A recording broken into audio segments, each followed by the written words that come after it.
Chapter 1558. When Emperor's three swords saw that Zhou Wen wasn't completely dead, the sword hums became even sharper. The sword that filled the sky immediately bombarded Zhou Wen's body, hoping to blast him to smithereens. On the other side, the ancient sword also realized that Zhou Wen wasn't dead. It flew over again, but this time its target wasn't his chest, but Zhou Wen's head. Zhou Wen wasn't Li Xian. With his head pierced, there was no way he could survive. Zhou Wen completely gave up resisting and had no intention of controlling the blood-colored avatar. However, the blood-colored avatar began moving under the drive of the sword intent in his body. Sword Pill appeared and transformed into the form of a vine sword. The blood-colored avatar held it in its hand as it fought the swords in the sky.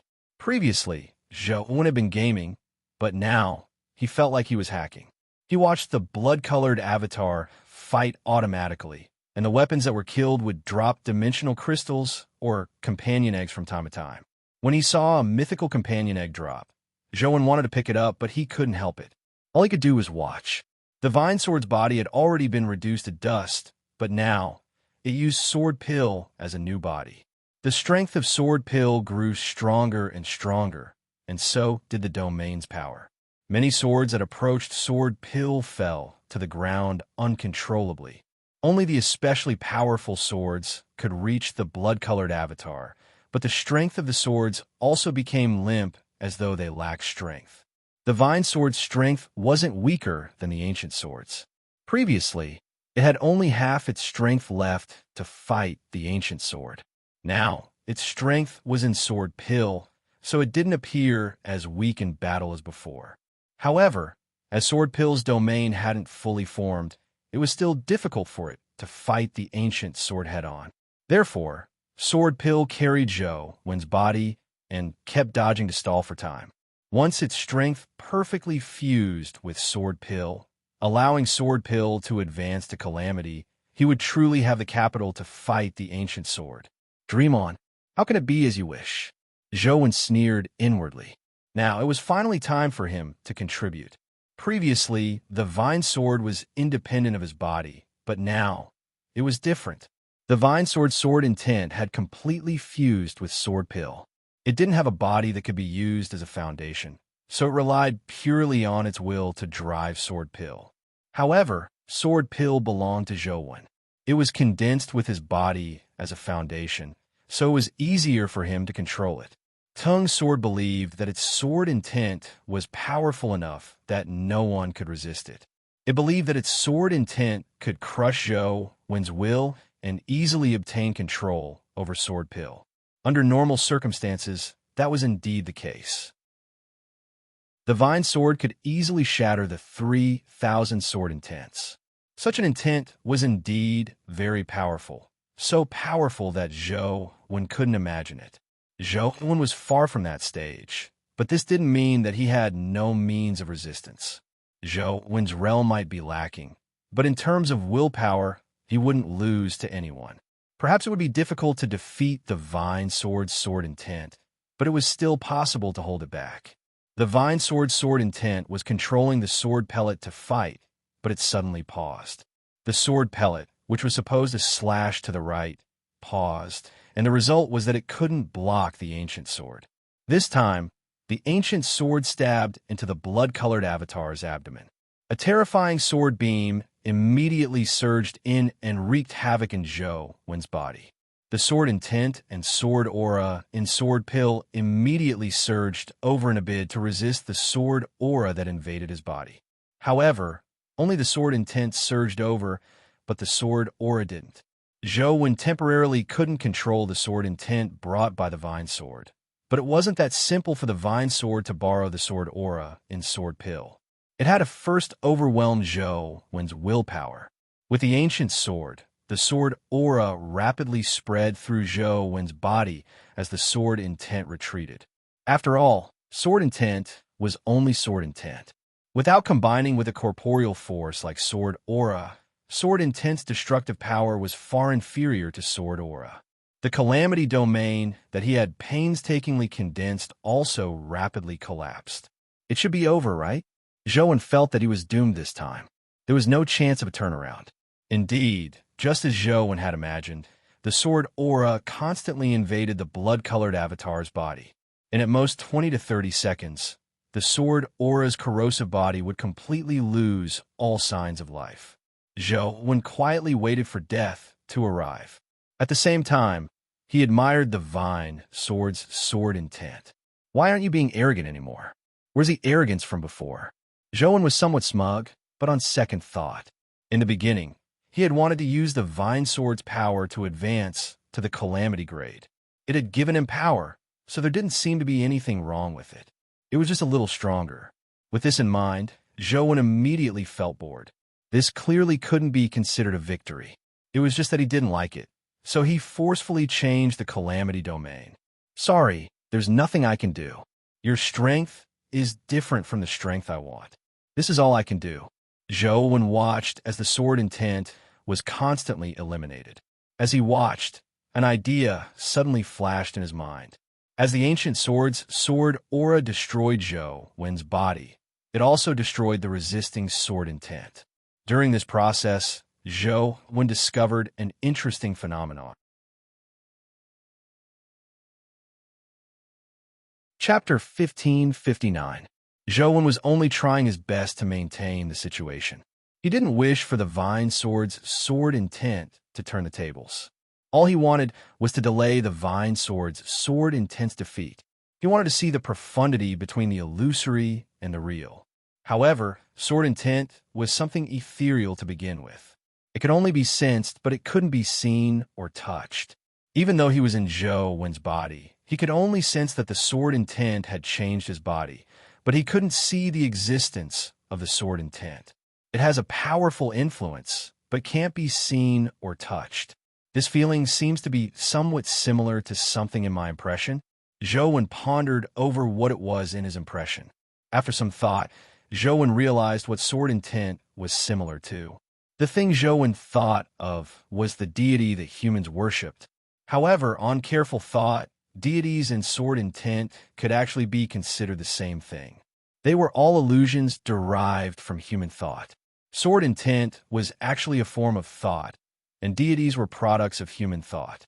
The difference was that sword intent was one's understanding of the world, while deities were a form of sustenance and fear towards the unknown.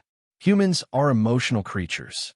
The existence of an invisible being like a deity can sometimes affect the actions and abilities of humans, Zhou thought to himself. He had heard of a story in the past. It was about a student who, despite studying hard, didn't do well in his studies, especially during exams. He didn't do well every time. Once, he went to a nearby temple with his classmates. He didn't think much of it and just paid his respects to the gods.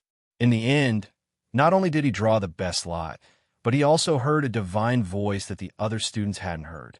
It said that he would definitely study well and that he would be able to get into a good university.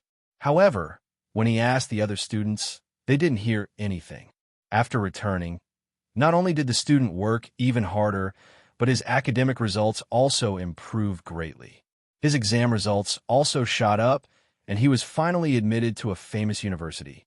Later, when they talked about this during a class reunion, he found out that it was a trap set up by a few of his classmates. The drawing of lots was prepared in advance, and Shun Yin was the one who played the recording so that the other students could hear it. The reason they did this was because they felt that the student had already worked hard, but he wasn't confident enough. That was why they thought of using such a method to stimulate his confidence and potential. The outcome was indeed good. However, the extent of the sword intent had far exceeded the influence of pure thought. If it's not purely an emotional influence, what's the principle behind this? Zhou constantly observed and pondered, but no matter how he looked at it, he couldn't see the true core.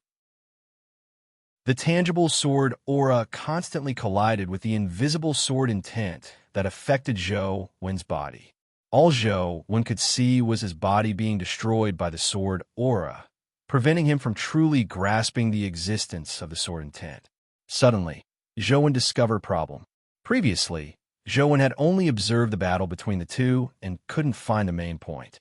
However, When Zhou focused on the changes that occurred after his body was destroyed, he immediately discovered something different. The destructive power of the sword qi was extremely strong. After destroying the body of flesh and blood, it was directly broken down into extremely small molecules. It was divided again and again until it could no longer be seen, as if it had disappeared. Zhou knew that it hadn't vanished. It was just too small that he couldn't see or sense it. However, during this process, there was an extremely small portion of matter that was not separated to the point where it could not be seen. The rest of the flesh and blood were cut up again and again until nothing could be seen. However, there was a wisp of smoke-like substance that drifted out and disappeared at an extremely fast speed. Although it had only existed for a short period of time, Zhou was certain that the wisp of smoke wasn't separated by the sword aura, but that it had vanished on its own. Zhou carefully observed and realized that after every cell was destroyed, there would be wisps of smoke that would disappear instead of being separated into smaller pieces. What's out of my body? It actually wasn't split apart under such a powerful sword aura. The more Zhou sensed it, the more magical he found the wisp of smoke. In the smoke, Zhou sensed the existence of sword intent and sword aura, but it only existed for an extremely short period of time. It vanished like a meteor. That wisp of smoke has the uniqueness of sword intent and the characteristics of sword aura, but there's a clear difference between the two. It has a corporeal body that sword intent doesn't have, but it also has a divergent thought that sword aura doesn't have. The more Zhou observed, the more he found the wisp of smoke magical. However, the smoke would only be produced when it was destroyed by sword aura. It didn't always exist. Zhou didn't discover the existence of the smoke when he damaged some of his flesh. This is interesting. Zhou wanted to see if he could capture the wisp of smoke. When the smoke appeared, he could indeed touch it, but even if he used sword aura to envelop the wisp of smoke, the smoke would still vanish into thin air. It was difficult to capture it. He tried many times, but he failed every time. It's clearly a corporeal object, but it can turn invisible. This characteristic is really strange. Zhou tried again and again, but he failed again and again. However, gradually, Zhou realized that it wasn't that he couldn't capture it, but that it didn't exist at all. Since it can turn from corporeal to incorporeal, can I turn from incorporeal to corporeal? Zhou felt that he could give it a try. The key seemed to be the collision between sword aura and sword intent. As sword intent didn't have a corporeal body, he couldn't directly collide, and his body was the medium. He tried again and again, using all sorts of methods, hoping to figure out what the smoke was that existed between corporeal and incorporeal. This was clearly not an easy task. Zhou never figured out how the smoke was formed, and his body couldn't hold on any longer. Although Zhou kept helping the Vine Sword's sword intent maintain, he ultimately couldn't withstand the corrosion of the sword aura. His body was already on the brink of death. The sword pill was already covered in cracks, about to shatter at any moment. Can I do it again later? Zhou thought to himself. He would pull out the Vine Sword again and experience it again. Crack! The sword pill finally couldn't withstand the pressure and exploded. As the sword pill was about to be completely transformed by sword intent, Zhou immediately saw large amounts of smoke spread out from his body like fireworks. At the moment of death, Zhou suddenly had an inexplicable realization. Chapter 1560. Due to the explosion of the sword pill, there were too many substances that were in between the void and the real. It magnified Zhou's feelings thousands of times, instantly affecting his body and mind. This time, Zhou clearly sensed the existence of the smoke. No, it shouldn't be called smoke, but a type of particle, a particle that Zhou had never seen before. This particle's characteristics were very special. It had yin and yang sides. When spun to the yang side, it would show the characteristics of a corporeal object. When spun to the yin side, it would show the characteristics of an intangible object. However, Zhou could only sense the yang side and not the yin side. The effects of the sword pill's explosion were just too intense, allowing Zhou to sense the yin side. Instantly, everything Zhou sensed seemed to be different. The smoke that he thought had vanished didn't actually vanish. It had only turned to the inside. The particles still existed. They had always been there, but Zhou couldn't see them. If I treat these particles as sword pills, then, with a thought, all the particles that had separated from Zhou's body instantly turned from yin to yang. They appeared once again and filled Zhou's body. Zhou was pleasantly surprised. The particles were like countless sword pills. With his thoughts, they welcomed the invading sword chi. Zhou didn't know if this was the destruction of sword pill or a form of rebirth. In fact, it wasn't just sword pill. Even his body had changed.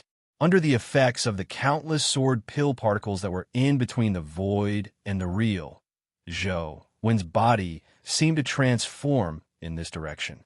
The particles that formed his body seemed to transform into the corporeal particles. The endless sword pill particles constantly resisted the sword chi, but the sword chi was just too powerful.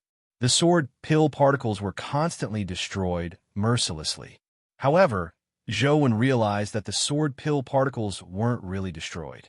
They looked like they had been destroyed, but in fact they had only turned to the inside.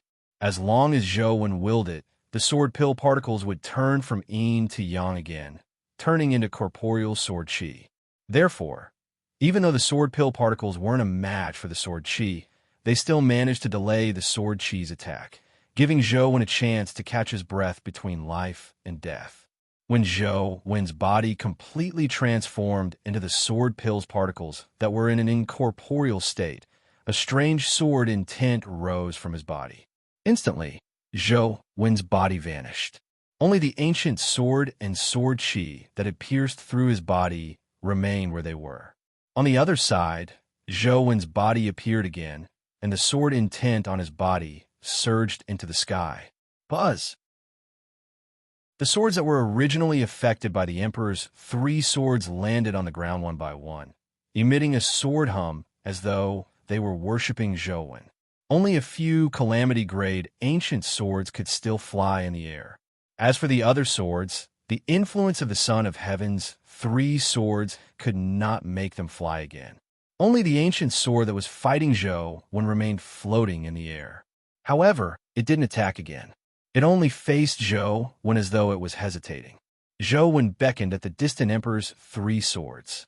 The Emperor's 3 swords seemed extremely unwilling, but under the pressure of the sword intent, they had no choice but to return to Zhou's hand. This was the first time Zhou had held the unsheathed Emperor's 3 swords. At that moment, he finally understood why he couldn't draw them. If the Emperor fought, corpses would be strewn for thousands of kilometers. There was no need for him to draw his sword.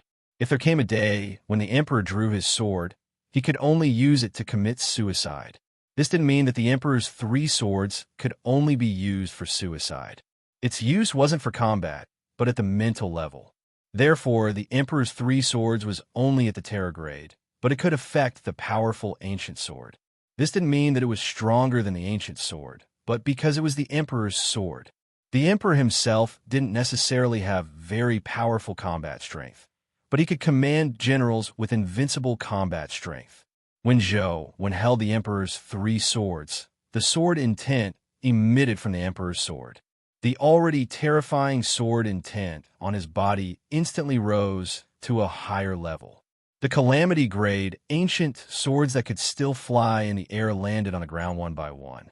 Although they weren't trembling, they no longer had their original arrogance. Only the ancient sword that Zhou was fighting remained floating in the air. Zhou faced it with sword in hand as he walked towards it step by step. However, the ancient sword suddenly let out a sword hum and transformed into a sword beam that flew away, returning to the tomb. With the ancient sword's sword hum, the other ancient swords flew away and returned to their respective sword tombs. Even the Emperor has things he can't obtain. Zhou was somewhat disappointed. He glanced at the Emperor's 3 swords in his hand and sheathed it. He tried to pull it out again. This time, it was very easy to pull it out. It wasn't like before when he couldn't pull it out at all. Didn't you tell me not to pull it out? Didn't I still pull it out now? Zhou inserted it in and pulled it out, going back and forth a few times to vent his frustration at being unable to pull out the Emperor's 3 swords.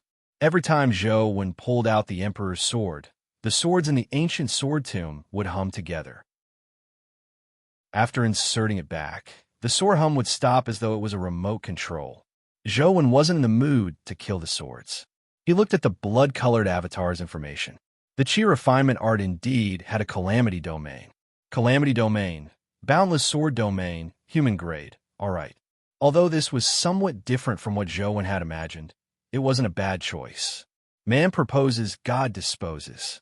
There weren't many things in life that could completely proceed according to a predetermined trajectory. The boundless sword domain might not be what Zhou Wen wanted, but it wasn't something he didn't want. This was already a very good outcome. Then let me see how strong the boundless sword domain is. Zhou Wen activated the sword domain as the ancient swords within the sword domain flew out of the tomb. Countless sword beams appeared out of thin air, destroying the swords on the spot. Among them, a calamity-grade ancient sword emitted a terrifying sword beam in a bid to compete with the sword beams.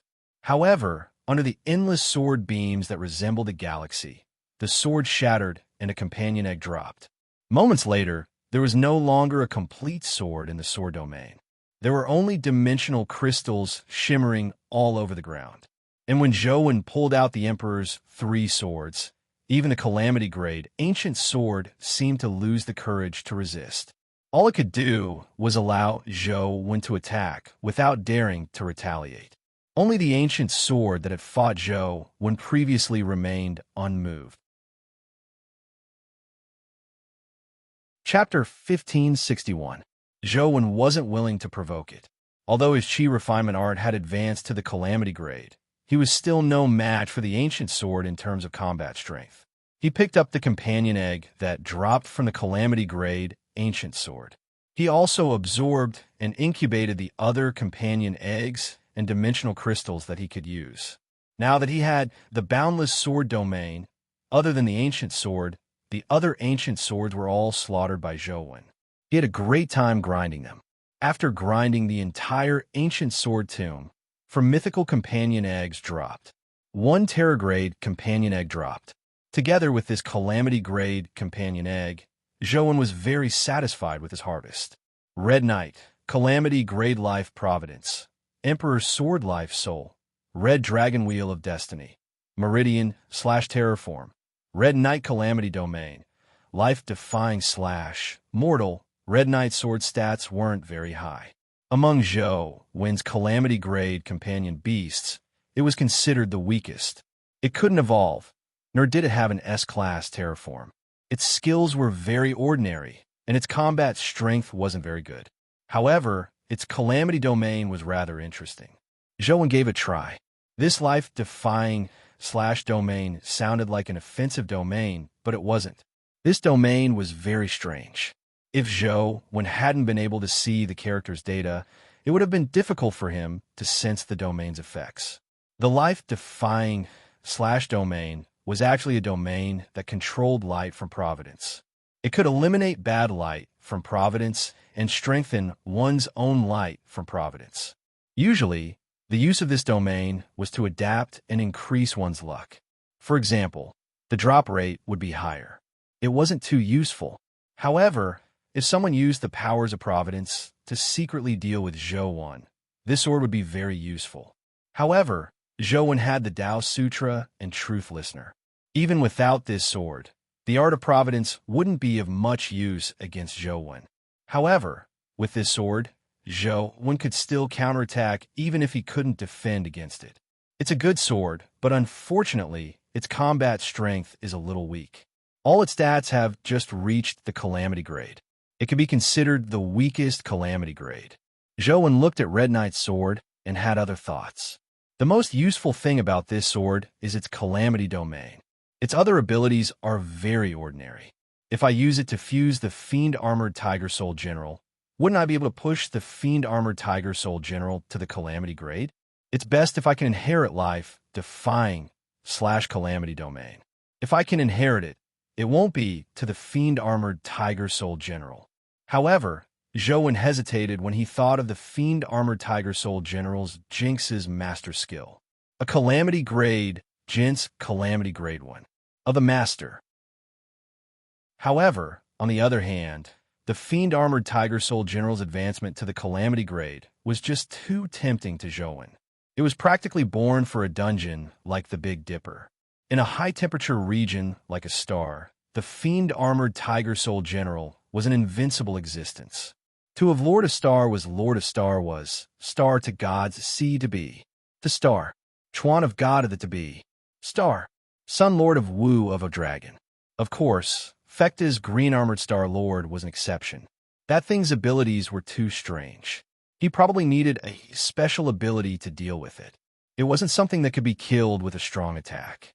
Gritting his teeth, Zhou placed Qi Xiao and the Fiend Armored Tiger Soul General into the fusion column. Seeing that the compatibility was only 2%, he steeled his heart and clicked on the fusion. With a flash of light, Qi Xiao vanished from the supplementary material column. The Fiend Armored Tiger Soul General underwent a new change. However, the change this time didn't seem to be huge. His appearance didn't change much, but the purple flames inside his armor flickered. It seemed to have changed, but it wasn't too obvious. Could it be that I failed to advance to the Calamity Grade? Zhou hurriedly looked at the Fiend Armored Tiger Soul General's information.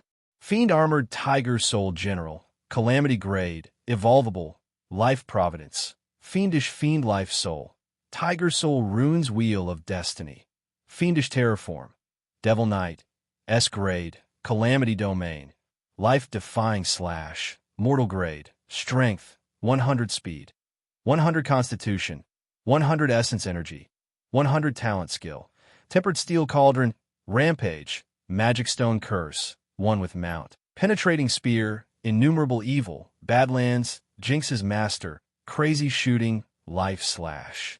Companion Form.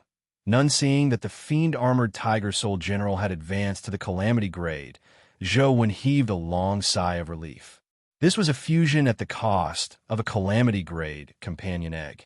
If it really didn't advance, it would be a huge loss. Fortunately, the outcome was not too bad.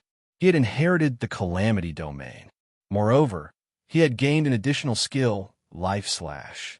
This skill seemed to be compatible with the domain. He could only use Life Slash when the Heaven-Defying Fate / domain was active. Tiger Soul General, it wasn't easy for me to raise you to this point. You should give me something in return, right? Zhou left the ancient sword tomb and dripped his blood to respawn the dungeon. He planned on grinding the ancient sword tomb a few more times. Perhaps he could get another Calamity Grade companion beast.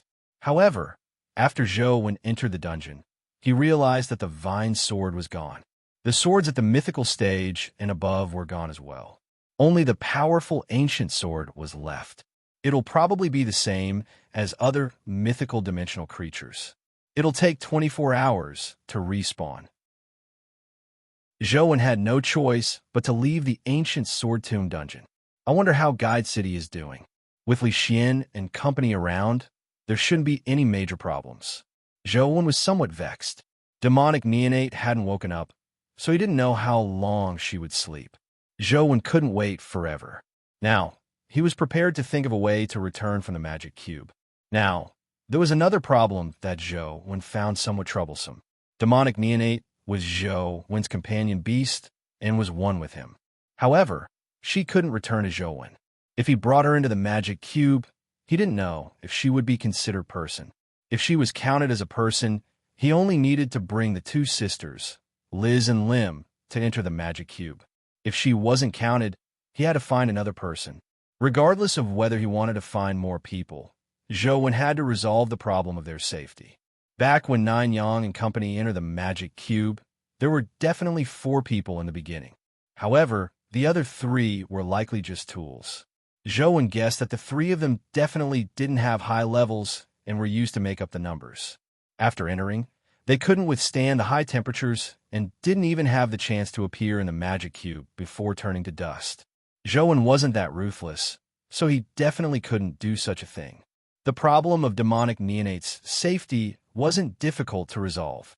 As long as Zhou activated the Chaos Egg, he could protect her. The main problem was still Liz and Lim. The Chaos Egg couldn't accommodate them. That's the only way. Joan thought for a moment before calling Liz and Lim over. Do you know how to use companion beasts? Joan asked Liz and Lim. Master, what's a companion beast? The two sisters were taken aback as they asked in puzzlement. Chapter 1562. That's right. In such a place, they don't have the ability to hunt dimensional creatures, so it's normal for them not to know where companion beasts come from, Joan thought. Companion beasts are pets that help you fight. Furthermore, such pets are extremely loyal. Even if you get them to carry out missions that they know will definitely die, they will carry out them without any hesitation, Joan said. Master, we are willing to sacrifice everything for you. If you want us to die, we will definitely not hesitate. If we did anything wrong, please punish us. The two women clearly misunderstood Joan's meaning as they immediately knelt down and said, Get up. Joan knew that he couldn't explain to them, so he directly gave the order. The two women's eyes were still filled with tears, as though they would fall out at any moment. However, they still listened to Joan's orders and stood up. I want to bestow each of you a companion beast. Take a good look at the existence of companion beasts. Joan's sky-stealing, sun-shifting art could transfer companion beasts to other humans. However, Liz and Lim weren't humans from Earth. He didn't know if they could use companion beasts, so Joan needed to experiment first. After transferring the two heavy-armored warriors to Liz and Lim, they felt somewhat nervous, surprised, and even alarmed. From their expressions, Joan knew that he had succeeded. They were the same as normal humans. They had the ability to use companion beasts. Master, is this a companion beast? It's really magical. Thank you for your reward, Master. I will definitely be like a companion beast and do my best for you. Liz sensed the existence of the companion beast and looked at Joan in admiration. Master, me too. Lim was very excited. She had already summoned the heavy-armored warrior and curiously sized it up. It's simple to be able to use companion beasts. Joan only needed to give them companion beasts that could withstand high temperatures and let them last until they entered the dungeon.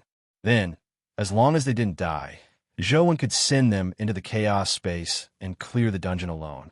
The main reason was that he couldn't put them into the chaos space before entering the Magic Cube dungeon. They had to be able to withstand the high temperatures after teleporting in.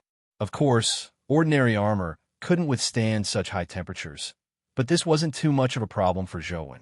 Let me see how I can fuse an armor with high fire resistance. Joan began studying the companion beasts he had, especially the companion beasts in fire elemental dungeons. There were many fire elemental companion beasts in the Metalwork Temple. A single fire elemental companion beast definitely couldn't withstand such high temperatures, but Joan had the fusion skill. As long as he made the companion beasts Life Providence, Life Soul, and Life Soul Wheel fire resistant and obtained some fire resistant skills, he should be able to withstand the high temperatures. Of course, he still needed to experiment with it himself after completing it. If it didn't work, he could think of a way to fuse the armor to the Terror grade. That would definitely not be a problem. First, Joan planned on using the runic heavy-armored warrior as a foundation. Back then, the Fiend-Armored Tiger Soul General had fused with the Fiend-Armored Tiger Soul General and became an important part of the Fiend-Armored Tiger Soul General. Joan didn't expect the companion beast. He fused this time to be as strong as the Fiend-Armored Tiger Soul General. All he needed was sufficient fire elemental resistance. Joan chose some fire elemental companion beasts that had a higher compatibility with the runic heavy-armored warrior and attempted to fuse them. There were many companion beasts with fire elemental abilities.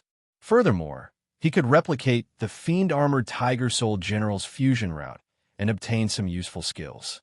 After a few attempts, Joan realized that it was impossible to replicate the Fiend-Armored Tiger Soul General's fusion route. This was because the compatibility was too low. Without the Jinx's master skill, it was impossible to succeed. Joan had no choice but to choose a new fusion route. He fused the Steel Furnace Sprite, Fire Queen, Fire Giant, and other companion beasts with the runic heavy-armored warrior. The outcome wasn't that great. The initial compatibility wasn't bad, and the success rate was rather high. Even if there were occasional failures, he could start all over again. After all, Zhou had quite a number of such companion beasts. However, the most critical step was to fuse with the Fire Furnace Queen. The Fire Furnace Queen had the Fire Elemental Body Life Providence, the Fire Crown Life Soul, and the Fire Elemental Affinity skill. These skills were very suitable for fire-resistant armor. However, the Fire Furnace Queen and the Runic Heavy Armored Warrior's compatibility was only a pathetic 12%. He failed several times in a row. Thankfully, Zhou had more companion beasts. If he failed once, he would keep trying. There would definitely be a time when he succeeded. It was good to be rich and capricious. After dozens of fusion attempts, he ended up with 4. However, among the 4, only 2 of them inherited the Fire Furnace Queen's Life Providence and Life Soul. Furthermore, only one of them had an armor companion form. Zhou could only continue fusing. It was only because Zhou had many companion beasts that he had survived over the years. Otherwise, he wouldn't have been able to withstand such a torment. After 70 to 80 fusion attempts, he produced a total of 3 that Zhou needed. They were in an armor form with a Fire Elemental Body Life Providence and a Fire Crown Life Soul. 2 of them had the Fire Elemental Affinity skill. With these 3 foundations, Zhou began choosing Fire Elemental companion beasts with high compatibility to continue fusing. When advancing to the mythical stage, Zhou chose a Fire Giant. This mythical Fire Elemental companion beast had the Wheel of Destiny of Flame Rebirth. However, the Fire Giant's Flame Rebirth was different from the Phoenix's Nirvana. The Phoenix's Nirvana was true rebirth, while its Flame Rebirth was just a thick layer of skin being reborn in flames. It had a powerful affinity with fire. Although it wasn't true rebirth, it was very useful for flaming armor. With a compatibility of 74%, he failed once when fusing the 3 foundations with the Fire Giant. The one that failed was the one with the Fire Elemental Affinity. It made Zhou's heart ache. Thankfully, there were still 2 more.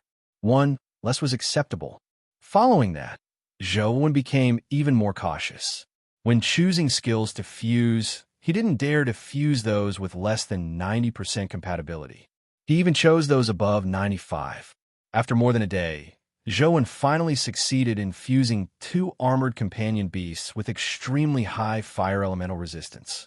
Fire Pattern Divine Armor Queen, Mythical Life Providence, Fire Elemental Body Life Soul, Fire Crown Wheel of Life Soul, Flame Rebirth Strength, 67 Speed, 72 Constitution, 61 Essence Energy, 80 Talent Skill, Fire Elemental Affinity, Divine Pattern, Flame Armor, Fire Shield, Fire Furnace Companion Form, Armor. The other stats were similar to the skills, but lacked the Fire Elemental Affinity skill. I'll give it a try and see if this armor can withstand the high temperatures of Dubby. If it doesn't work, I'll have to think of a way to fuse it with the Terror Grade, Zhou thought as he summoned the Fire Pattern Divine Armor Queen in its armor form. Chapter 1563. Scarlet flames immediately enveloped Zhou's body. The black armor stuck closely to his skin, perfectly outlining his muscular figure. On the black armor, there were some scarlet crystal-like lines embedded in it, forming shimmering patterns. Flames enveloped the armor, making Zhou look like a flaming magic knight from the abyss. The design isn't bad, but I wonder how effective it is. This one doesn't have any affinity with the fire elements. I hope it can withstand it. Zhou directly activated the dungeon and entered Dubhe with Queen Flame Pattern Divine Armor. The high temperature of Dubhe was enough to burn ordinary mythical creatures to ashes.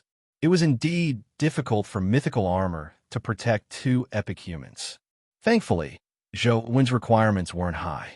As long as Queen Flame Pattern Divine Armor could last for 2 to 3 seconds, preventing Liz and Lim from being killed by the high temperature, that would be enough.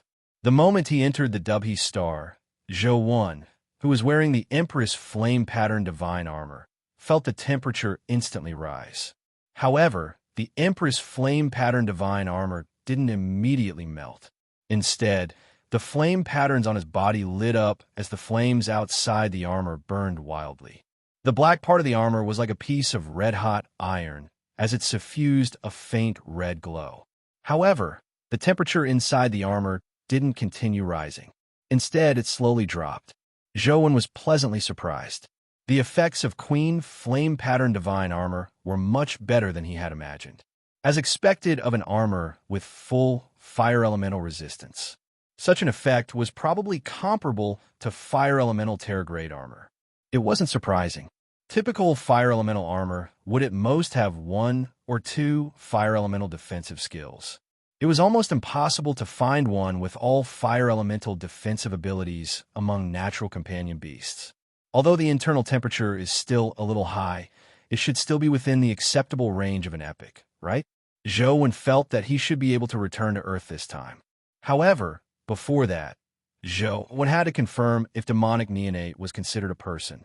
If not, Zhou needed to find another person and fuse another Queen Flame Pattern Divine armor. He brought demonic neonate to the Rubik's Cube and used a needle to prick demonic neonate's finger. He dripped a drop of blood into the Rubik's Cube and was immediately absorbed by it. The Rubik's Cube lit up and the number 3 appeared. Clearly, it needed the blood of 3 more creatures to truly activate it.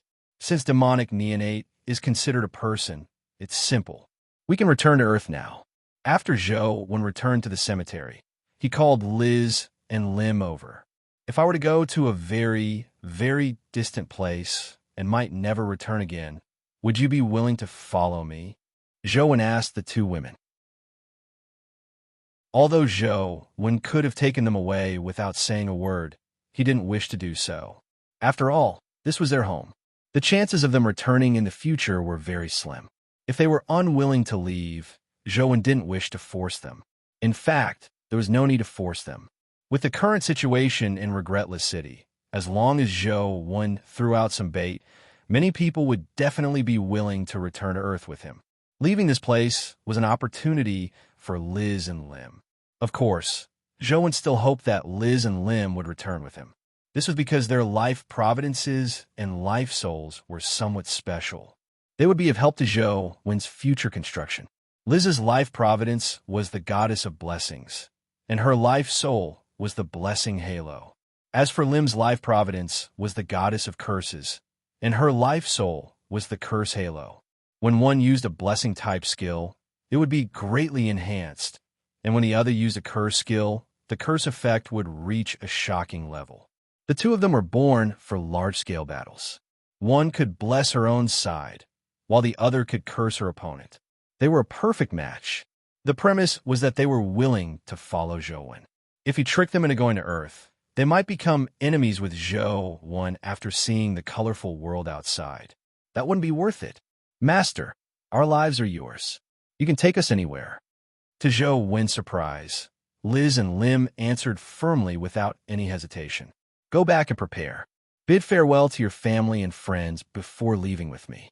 If you haven't thought it through, you don't have to return. I won't blame you, Zhou said.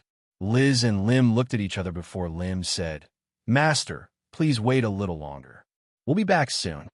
Regardless of whether you return or not, tell your city lord to come over, Zhou added. After the 2 women agreed, they left the cemetery.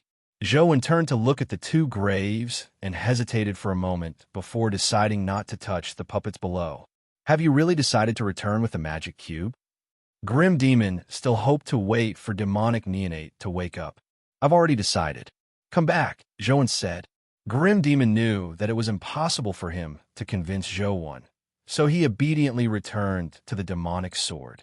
Zhou placed the sheathed demonic sword in demonic neonate's arms and waited for the city lord to arrive. Furthermore, he wanted to know if Liz and Lim would return. Liz and Lim arrived at the cemetery with the city lord. The city lord knelt on the ground and said with tears streaming down his face, Your Majesty, are you returning to the lost paradise? Did we do something wrong? If that's the case, please punish this old man. Don't abandon your people. You didn't do anything wrong. It's time for me to return, Zhou said indifferently. I see. Then, Your Majesty, please bring Liz and Lim along. Let them serve you on our behalf, the city lord immediately said. Then bring them along. Zhou didn't have any intention of rejecting him, so he went with the flow and agreed. Zhou thought for a moment and felt that it wouldn't be nice if he didn't leave something behind after taking away two extremely talented people. Furthermore, it was just too difficult for the humans here to survive. They didn't even have a chance. You should already know what a companion beast is, right? Zhou asked the city lord. What companion beast? The city lord was taken aback. Zhou saw that his expression didn't seem fake. He looked at Liz and Lim in surprise, somewhat puzzled as to why they hadn't told the city lord about the companion beasts. Without your permission, Master, we won't leak anything about you, Liz and Lim said seriously. Very good. Zhou was very satisfied with their performance, so he got them to explain what a companion beast was. I will bestow you a companion beast, allowing you to have the ability to fight ordinary dimensional creatures, Zhou said after the city lord understood. Your Majesty, can you bestow a companion beast to my clansmen? To Zhou surprise, the city lord actually said such a thing. Why? Zhou asked the city lord. Because I'm already old. I don't have much time left to live. Your Majesty, what you have bestowed upon us is hope. I hope to leave it to the most promising youth in Regretless City. That is our future, the city lord said. All right, call him over. Zhou nodded slightly. This city lord was indeed not bad. At the very least, he wasn't the kind of person who only cared about himself. Chapter 1564. What's your name? Zhou asked the youth kneeling in front of him. Your Excellency, my name is Cain. The youth looked at Zhou in anticipation. There was no fear in his eyes, only admiration. Cain. Zhou looked at the youth in front of him in a daze. He had delicate features. Although he was still a youth, he was already extremely handsome. His facial features were well-defined and his face was angular. It was obvious that he would definitely be a very handsome man in the future. Yes, Your Excellency. My name is Cain, the youth repeated. It should just be a coincidence, Zhou thought. Zhou wasn't unfamiliar with the name Cain. He was the ancestor of the wicked recorded in the Bible. Some people also said that he was the ancestor of vampires. However, Cain was likely the son of Adam and Eve. This youth was clearly too junior. It was impossible for him to be the son of Adam and Eve. Furthermore, if it was really Cain, he should be a great villain. The city lord wouldn't treat him as the hope of Regretless City, much less give him a companion beast. Cain, I will bestow you a companion beast. I hope you can use it to protect your home, family, and friends. Don't let down the city lord's expectations of you, Zhou said. Yes, Your Excellency. Cain will follow your teachings. The youth looked at Zhou in admiration as he sincerely listened to his teachings. Zhou originally wanted to give a golden battle god to the city lord. A Terragray golden battle god was also a long-range attack companion beast. In the future, he might have a chance to hunt some mythical dimensional creatures.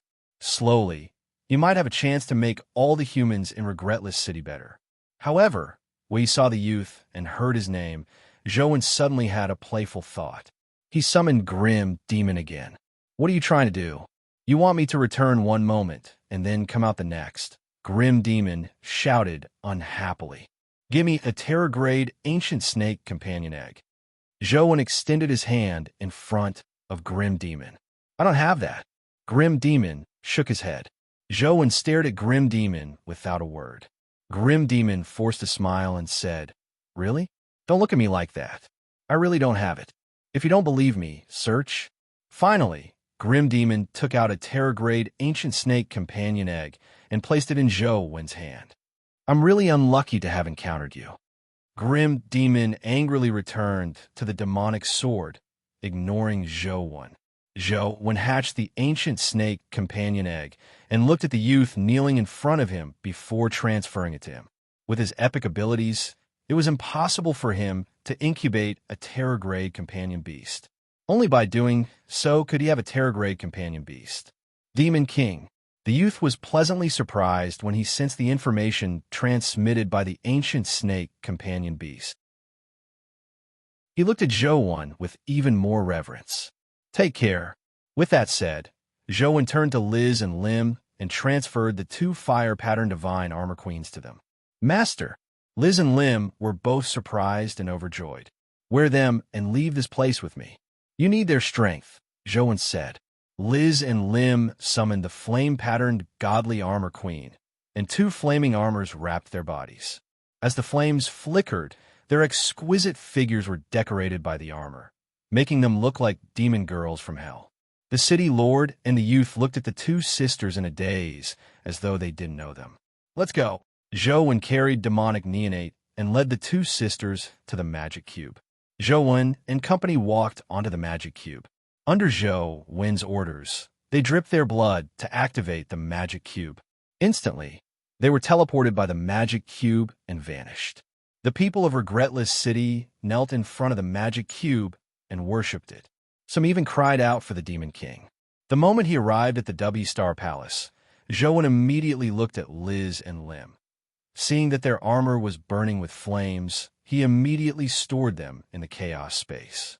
He was the only one standing in front of the W Star Palace and looking at the door. The chaos egg outside him had already appeared. The magic cubes around the world lit up at the same time. Everyone's eyes were immediately attracted by it. The various factions had been paying attention to the magic cube. When they saw it light up, there were immediately people who began filming. However, when they saw the scene on the magic cube, they couldn't help but be taken aback. What's going on? Xiao Luchuan, who was visiting the Zhang family, said with a strange expression when he saw the image on the magic cube. Zhang Chuanxiu, who was accompanying Xiao Luchuan, also had a strange expression. It wasn't just them. Everyone in the Federation was surprised and puzzled. On the magic cube screen, there was a person standing in an egg as tall as a person floating in the air. That person was no stranger to everyone. He was Saint Nine Yang, who had previously cleared the W Star Palace and obtained first place. However, many people didn't know what that egg was. Most people didn't know, but Zhang Chunxiu, Xiao Luchuan, and the others who were more familiar with Zhou recognized that the egg was Zhou's ability. It was definitely Zhou inside. When did Zhou get involved with the Holy Land? Xiao Luchuan asked in puzzlement. He won't. Zhang Chunxiu shook his head and said, it's probably a coincidence that he entered the Magic Cube dungeon at the same time as Nine Yang. Isn't this too much of a coincidence? Besides, will this work? Xiao Luchuan wasn't sure either. It wasn't just Xiao Luchuan who didn't believe it. Zhou found it unbelievable as well. Just as he put the sisters in and summoned the Chaos Egg, he saw a figure appear not far away. Didn't they say that only 4 people can enter this magic cube-dimensional zone together? Why can others enter? Zhou looked at Nine Yang, filled with puzzlement. Nine Yang looked at Zhou, equally puzzled. The 3 people who had entered with him had already been reduced to dust. It was impossible for anyone else to be here. Furthermore, he had never seen the egg in front of him before. Strange. Why are there other creatures here? Nine Yang frowned as he stared at the Chaos Egg. Just as everyone was puzzled, the magic cube suddenly flickered and a line of words appeared. 2 groups of creatures activated the magic cube at the same time. Competition mode activated. Zhou and Nine Yang also saw the words floating in the air. Although there was no explanation, they could roughly guess that the 2 groups could compete in the dimensional zone. They might even end up killing each other. Chuanxiu, this isn't good. Zhou is actually so unlucky to encounter Nine Yang. A place like the W Star Palace is basically Nine Yang's home ground. He has already barged in once. Now that he's here again, there's a high chance that he can kill Star-Lord Greed and regain first place. Zhou isn't in a good situation. I hope he doesn't realize that it's Zhou. The Holy Land doesn't have a good impression of Zhou. Otherwise, they will definitely have the intention to kill him. Xiao Luchuan was secretly worried for Zhou. Chapter 1565. Zhou and Nine Yang stared at each other. Although they didn't know the rules of the competition mode, they could guess that the 2 of them were definitely competitors. It was definitely not wrong to kill their opponent. Nine Yang didn't know that the Chaos Egg belonged to Zhou, nor did he know what it was. However, he had a natural advantage in a place like the W Star Palace. With the Sun Divine Armor, It was even possible for him to kill Star-Lord Covetous Wolf. He naturally wouldn't retreat first. Zhou actually didn't know Nine Yang either. This was because he didn't watch Nine Yang's challenge. In a place like Regretless City, there was no internet to read news, so he didn't know Nine Yang. He only knew that there was such a person on the rankings. Seeing that Nine Suns was a human, Zhou didn't wish to fight Nine Suns. After all, he only wanted to use the teleportation array to return. He had no intention of attempting the rankings, so he ignored Nine Suns and rushed towards the W Star Palace's entrance. Wait a minute. Zhu Yang suddenly called out to him. What's the matter? Zhou asked Nine Yang. Are you human? Nine Yang was slightly taken aback when he heard Zhou Wen's voice. He imagined that the Chaos Egg would be a high-level dimensional creature, but from the voice, it seemed to be a human. So what if I am? Zhou Wen asked. Zhou Wen's answer immediately excited the Federation citizens. There were very few humans who could enter the W Star Palace. Now, many people were guessing who the human inside the Chaos Egg was and if he had a guardian. Although humans with guardians were still considered pure humans, in comparison, they weren't as popular as humans who used mythical fluids. Saints like Nine Yang, who came from Holy Land, were even less popular. Before seeing who the person inside the Chaos Egg was, people still had some fantasies. They hoped that it was a human who had rushed into the W Star Palace with his own abilities and not a human who had borrowed the power of a guardian. As a human, I'll give you a way out. Follow me and don't do anything, Nine Yang said to Zhou Wen. Everyone understood what Nine Yang meant. If Zhou Wen competed with him for the rankings, only death awaited him. If he didn't compete with him and listen to him, he would still have a way out. Everyone looked at Zhou Wen, waiting for his answer. Although many people felt that fighting with the Nine Suns in a place like the W Star Palace was no different from courting death, most people still hoped that they could fight. After all, it was human nature to love watching a show. All right, Zhou Wen agreed immediately. He didn't want to compete with Nine Suns for the ranking, as it was meaningless. If he didn't clear the Big Dipper dungeon, he wouldn't get the reward, so there was no point in competing. Now, Zhou Wen only wanted to return to Earth as soon as possible. He didn't want to stir up so much trouble. Zhou Wen's answer left Nine Yang slightly taken aback. He never expected the other party to be so direct. However, since he was already terrified, Nine Suns didn't have the intention of forcefully killing him. He glanced at Zhou Wen and said, I hope you know what you should and shouldn't do. Otherwise, bear the consequences. With that, Zhu Yang walked towards the gate of the W Star Palace. How boring. Giving up like this is not manly at all. This is a wise decision. Fighting Nine Yang, who has the power of the Sun God, in a place like the W Star Palace is like striking a rock with an egg. It's no wonder there's an egg outside. He's just an unlucky bastard. It wasn't easy for him to attempt the Rubik's Cube rankings. He probably wanted to rush into the teleportation array, but he was so unlucky. He activated the Rubik's Cube at the same time as Saint Nine Yang and created some competition mode. This is all thanks to Nine Yang's kindness. Otherwise, he can only blame himself for being unlucky. Haha, unlucky bastard. This name is just too appropriate. Soon, the words unlucky bastard spread on the internet. Looking at Zhou Wen, who was floating in the air and following Nine Yang into the W Star Palace, he increasingly felt that the word unlucky bastard suited him. Although it's a little embarrassing, it's better than fighting Nine Yang in a place like the W Star Palace. It won't be too late to settle scores with Nine Yang after we return to Earth, Xia Luchuan said with a smile as he heaved a sigh of relief. Zhang Chunxiu looked at the Chaos Egg in puzzlement and muttered to himself, Strange. What's strange? Xia Luchuan asked Zhang Chunxiu. I know Zhou Wen a little. With his personality, there's no reason for him not to compete unless he's not going to clear the trials. Although Nine Yang is powerful, he has a natural advantage in the W Star Palace. However, since Zhou Wen is going, he should be aiming for first place. No matter what, he has to defeat Nine Yang. Since he has to defeat Nine Yang, is there a need for him to retreat? Zhang Chunxiu said. That makes sense. Xia Luchuan thought for a moment and felt that Zhang Chunxiu was right. Back when Zhou Wen fought Xia Jiahuang, He hadn't been so cowardly despite the difficult situation.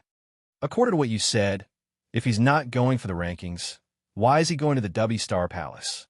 Xiao Luchuan said after some thought. Then we can only ask him. Zhang Chunxiu couldn't guess. They never would have guessed that Zhou Wen was just passing by. Zhou Wen followed behind Nine Yang. Just as he entered the W Star Palace, Star-Lord Greed erupted with a terrifying explosion of light that blasted at Nine Yang at the front. The Sun Divine armor on Nine Yang's body emitted a divine glow like the sun.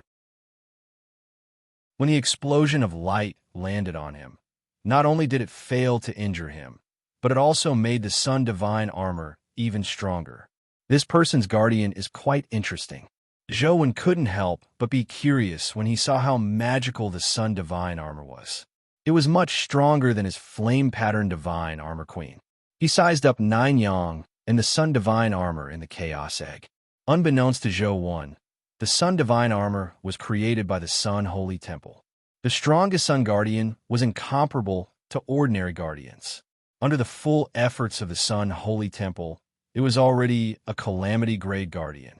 It wasn't easy for the Sun Holy Temple to wait for Nine Yang, who was most compatible with the Sun God Guardian, to arrive. Only then did they bestow the Sun God Guardian to him. Nine Yang's status in the Sun Holy Temple was equivalent to Zhao's status in the Trajectory Holy Temple. Nine Yang didn't let down the Sun Holy Temple's expectations. The last time he passed through the W Star Palace, the Sun God Guardian was still at the mortal stage. In just a short period of time, it had already reached the Hell stage. Apart from the full support of the Sun Holy Temple, the most important thing was that Nine Yang's talent and life providence were too compatible with the Sun God Guardian. Nine Yang had come to kill Star-Lord Greed. He stood in the explosion of light as the Sun God armor on his body shone like a blazing sun.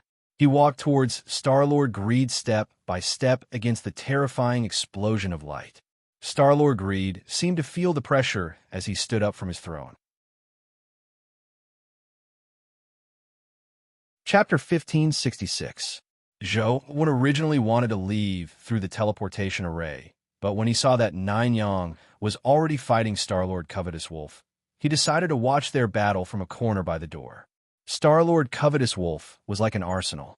No matter what technique he used, it would feel perfect and even astounding. So it can be used this way. Those who could truly understand Star-Lord Covetous Wolf's battle marveled inwardly from time to time. Although Zhou Wen had already seen it once, he was still astounded when he saw it again.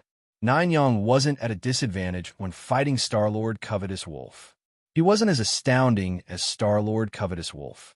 His every move was square and not surprising at all. It was just like how the sun would rise in the morning and set in the evening every day. It was never absent, nor would it surprise anyone.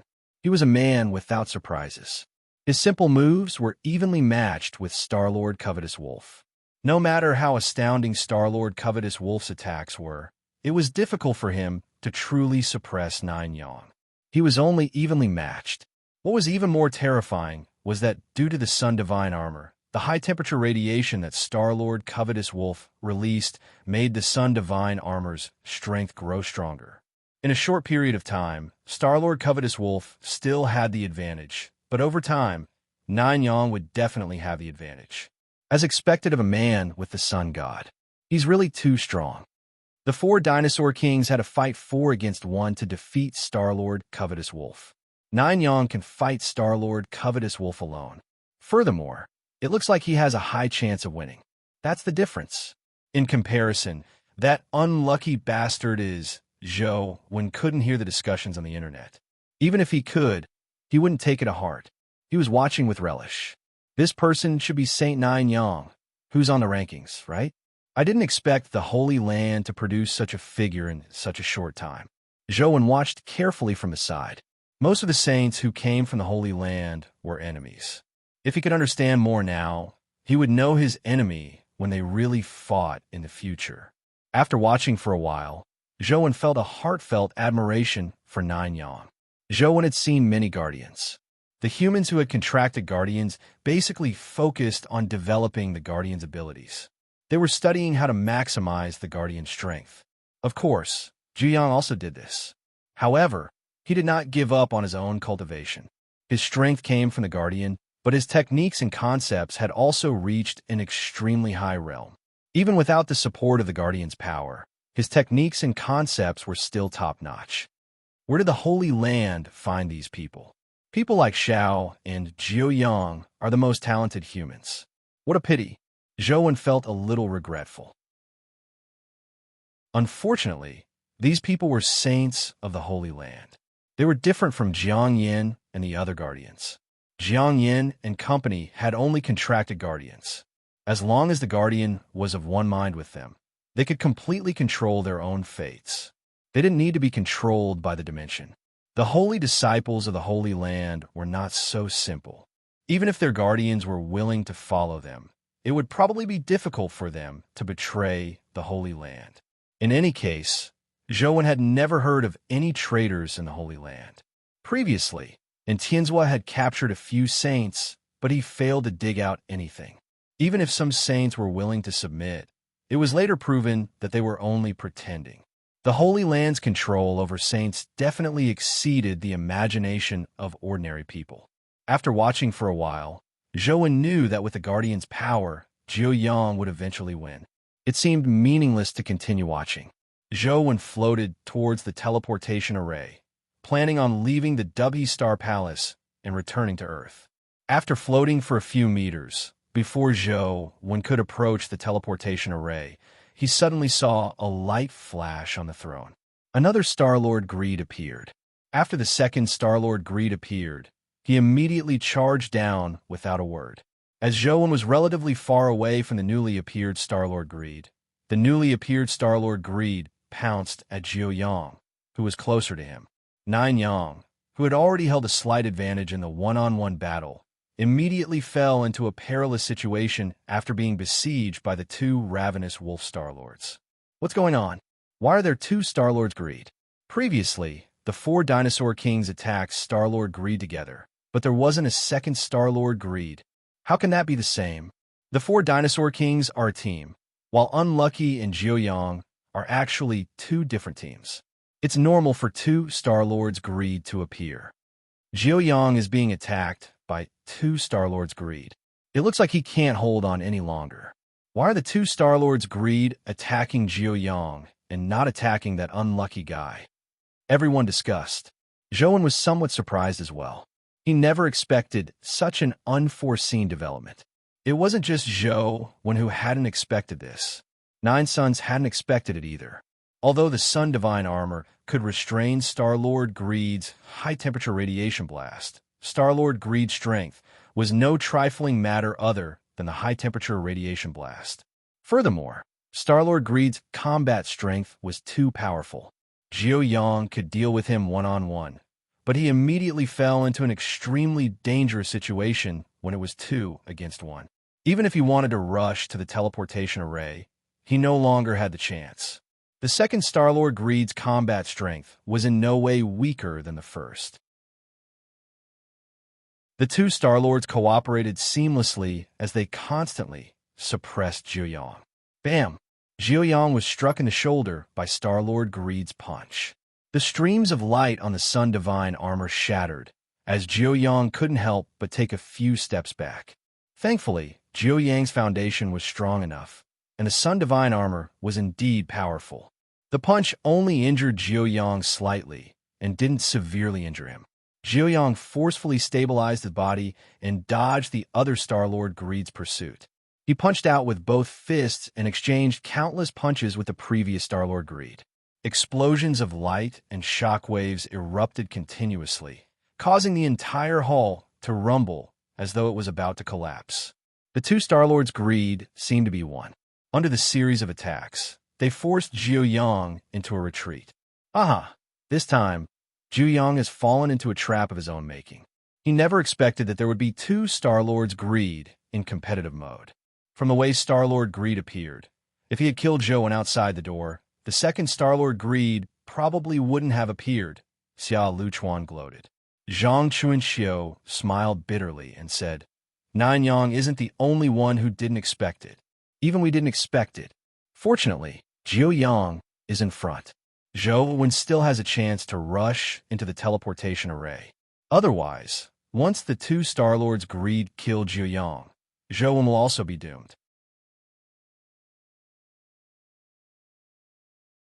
Chapter 1567. Zhou didn't plan on escaping. He was now thinking about which companion beast to send to fight. Zhou originally didn't plan on fighting, but from the looks of it, it was almost impossible for Nine Yang to win. At most, he could severely injure Star-Lord Greed or risk his life to kill one in a one-for-one exchange. It would be a waste not to take advantage of such an opportunity. After all, this was a Calamity grade Star-Lord Greed. In-game, he might have to clear all the Big Dipper dungeons before he could respawn. However, two had appeared in real life. If a companion beast dropped, he would have made a killing. Zhou planned on finishing off the two Star-Lords' greed when Nine Yang couldn't do it. Which companion beast should I send to fight? The golden WIRM scissors is too obvious. It's more suitable to keep it as a trump card. After some thought, Zhou planned on letting the newly advanced Calamity Grade Tiger Soul General fight. The Tiger Soul General was too suitable for the Big Dipper Dimensional Zone. He would definitely have to let it appear in the future. It was just a matter of time. Furthermore, the Tiger Soul General's appearance were very different from before. Even people who had seen it in the past definitely wouldn't be able to recognize it. After all, ordinary people didn't have the ability to synthesize companion beasts, nor could they imagine that a companion beast would undergo such a huge change. They wouldn't associate it with the same companion beast.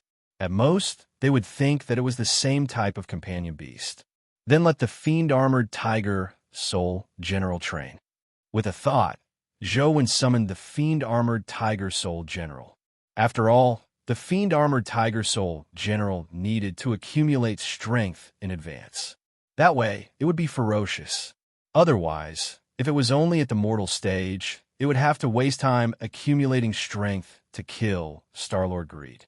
After the Fiend-Armored Tiger Soul General came out, it suffered the impact of the high-temperature radiation and light explosion. The flames in its body immediately burned as though something was swimming in its armor. Zhou got the Fiend-Armored Tiger Soul General to stand beside him and waited for the opportunity to attack. The spectators were alarmed when they saw a companion beast appear beside the unlucky bastard. They couldn't help but size it up. The Fiend-Armored Tiger Soul General's current appearance was indeed not bad. Its entire appearance was extremely imposing, like a mechanical warrior riding a mechanical tiger. Its body was burning with terrifying flames, and in its hand was an odd-shaped spear that exuded a technological vibe. Its entire appearance was like a high-tech mecha knight from the future. What companion beast is that? It looks really cool. What's the point of looking good? Can't you see that the unlucky guy doesn't even dare to let it attack? At present, the companion beasts the humans have don't seem to be able to fight Calamity-grade creatures, right? To be able to withstand high-temperature radiation, it should probably be at the Terror grade. From the flames on his body, it's obvious that he's a fire elemental companion beast. It's not surprising that he can withstand high-temperature radiation. Professor Gu, what do you think of the companion beast summoned by the unlucky bastard? Can you determine what level it is? The host, Su Yi, and Professor Gu chatted on the show. Based on his appearance and the abilities he has displayed, he should at least be at the Terror grade. However, the possibility of him being at the Calamity grade isn't high, Professor Gu said. Why? Is it because there aren't any Calamity grade companion beasts among humans? Su Yi asked in puzzlement. Professor Gu smiled and said, there are already Calamity grade companion beasts among humans. This is something I saw with my own eyes. However, it's not convenient for me to reveal the exact companion beast. However, I'm certain that it's not the one on the screen. Furthermore, if the unlucky bastard has a Calamity-grade companion beast that can fight Star-Lord Covetous Wolf, he wouldn't have wanted to walk towards the teleportation array. Previously, he had already decided to give up and leave, indicating that he doesn't have the confidence to fight. Therefore, I'm guessing that the companion beast isn't at the Calamity grade. It's most likely at the Terror grade. I see. Since it's only a Terror grade companion beast, and can't fight Star-Lord Covetous Wolf. What's the point of summoning it now? So, he asked again. A Terror-grade companion beast naturally can't compete with a Calamity-grade creature. However, if Saint Nine Yang and the two Star-Lords Covetous Wolf are injured, he might still have a chance, Professor Gu said. Are you saying that the unlucky bastard wants to take advantage of it? Is that possible? Su, he said in surprise. Although the chances aren't high, if he succeeds, he might be able to kill two Calamity-grade creatures in one fell swoop. If he's lucky and a companion egg drops, he will be able to soar. After all, such an opportunity doesn't come by often. Without Saint Nine Yang, there wouldn't be such an opportunity. It's normal for some people to be blinded by the huge benefits, Professor Gu said. Then, can the unlucky bastard seize this once-in-a-lifetime opportunity? Let's wait and see. He was also very curious about the outcome. The people watching the program were crazily sending bullet comments to discuss this matter. Most people believed that the unlucky bastard was taking too much risk and that the chances of success were too low. Now, the best choice was to take the opportunity to teleport away. Otherwise, it was very likely that he would die here. Bam! Bam! 2 consecutive attacks landed on Nine Yang, dimming the luster of the sun god armor on his body. Cracks crisscrossed the armor. Can I only use that power? Nine Yang felt somewhat bitter. He had always been unwilling to use that power because it made him feel like he was just a puppet with no value to his existence. Therefore, he would rather use his skills to fight than use that power. But at this point, he seemed to have no other choice. Do you need help? Nine Yang suddenly heard a voice and couldn't help but be taken aback. Although he had been fighting with all his might, he didn't give up monitoring Zhou when to prevent him from causing trouble while he was fighting. When Zhou summoned the Tiger Soul General, Nine Yang also saw it. He had the same thoughts as Professor Gu and most people. He believed that Zhou wanted to take advantage of the fact that he and Star-Lord Greed were both injured. Although Nine Yang knew that he wouldn't give Zhou such a chance, he never expected Zhou to say such a thing. How are you going to help me? Nine Yang's heart stirred as he temporarily gave up on using that power. He said as he fought bitterly. Move aside, Zhou said as he ordered the fiend-armored Tiger Soul General to charge at Star-Lord Greed. This place was just too suitable for the fiend-armored Tiger Soul General. During this period of time, the power accumulated by the fiend-armored Tiger Soul General had reached a level that surprised Zhou. The high temperature and energy explosion of the W Star, as well as Star-Lord Greed's light explosion, allowed the fiend-armored Tiger Soul General to quickly accumulate the demonic fire energy in its body. Now, in the fiend-armored Tiger Soul General's body, the terrifying demonic fire was like a bomb that could explode at any moment.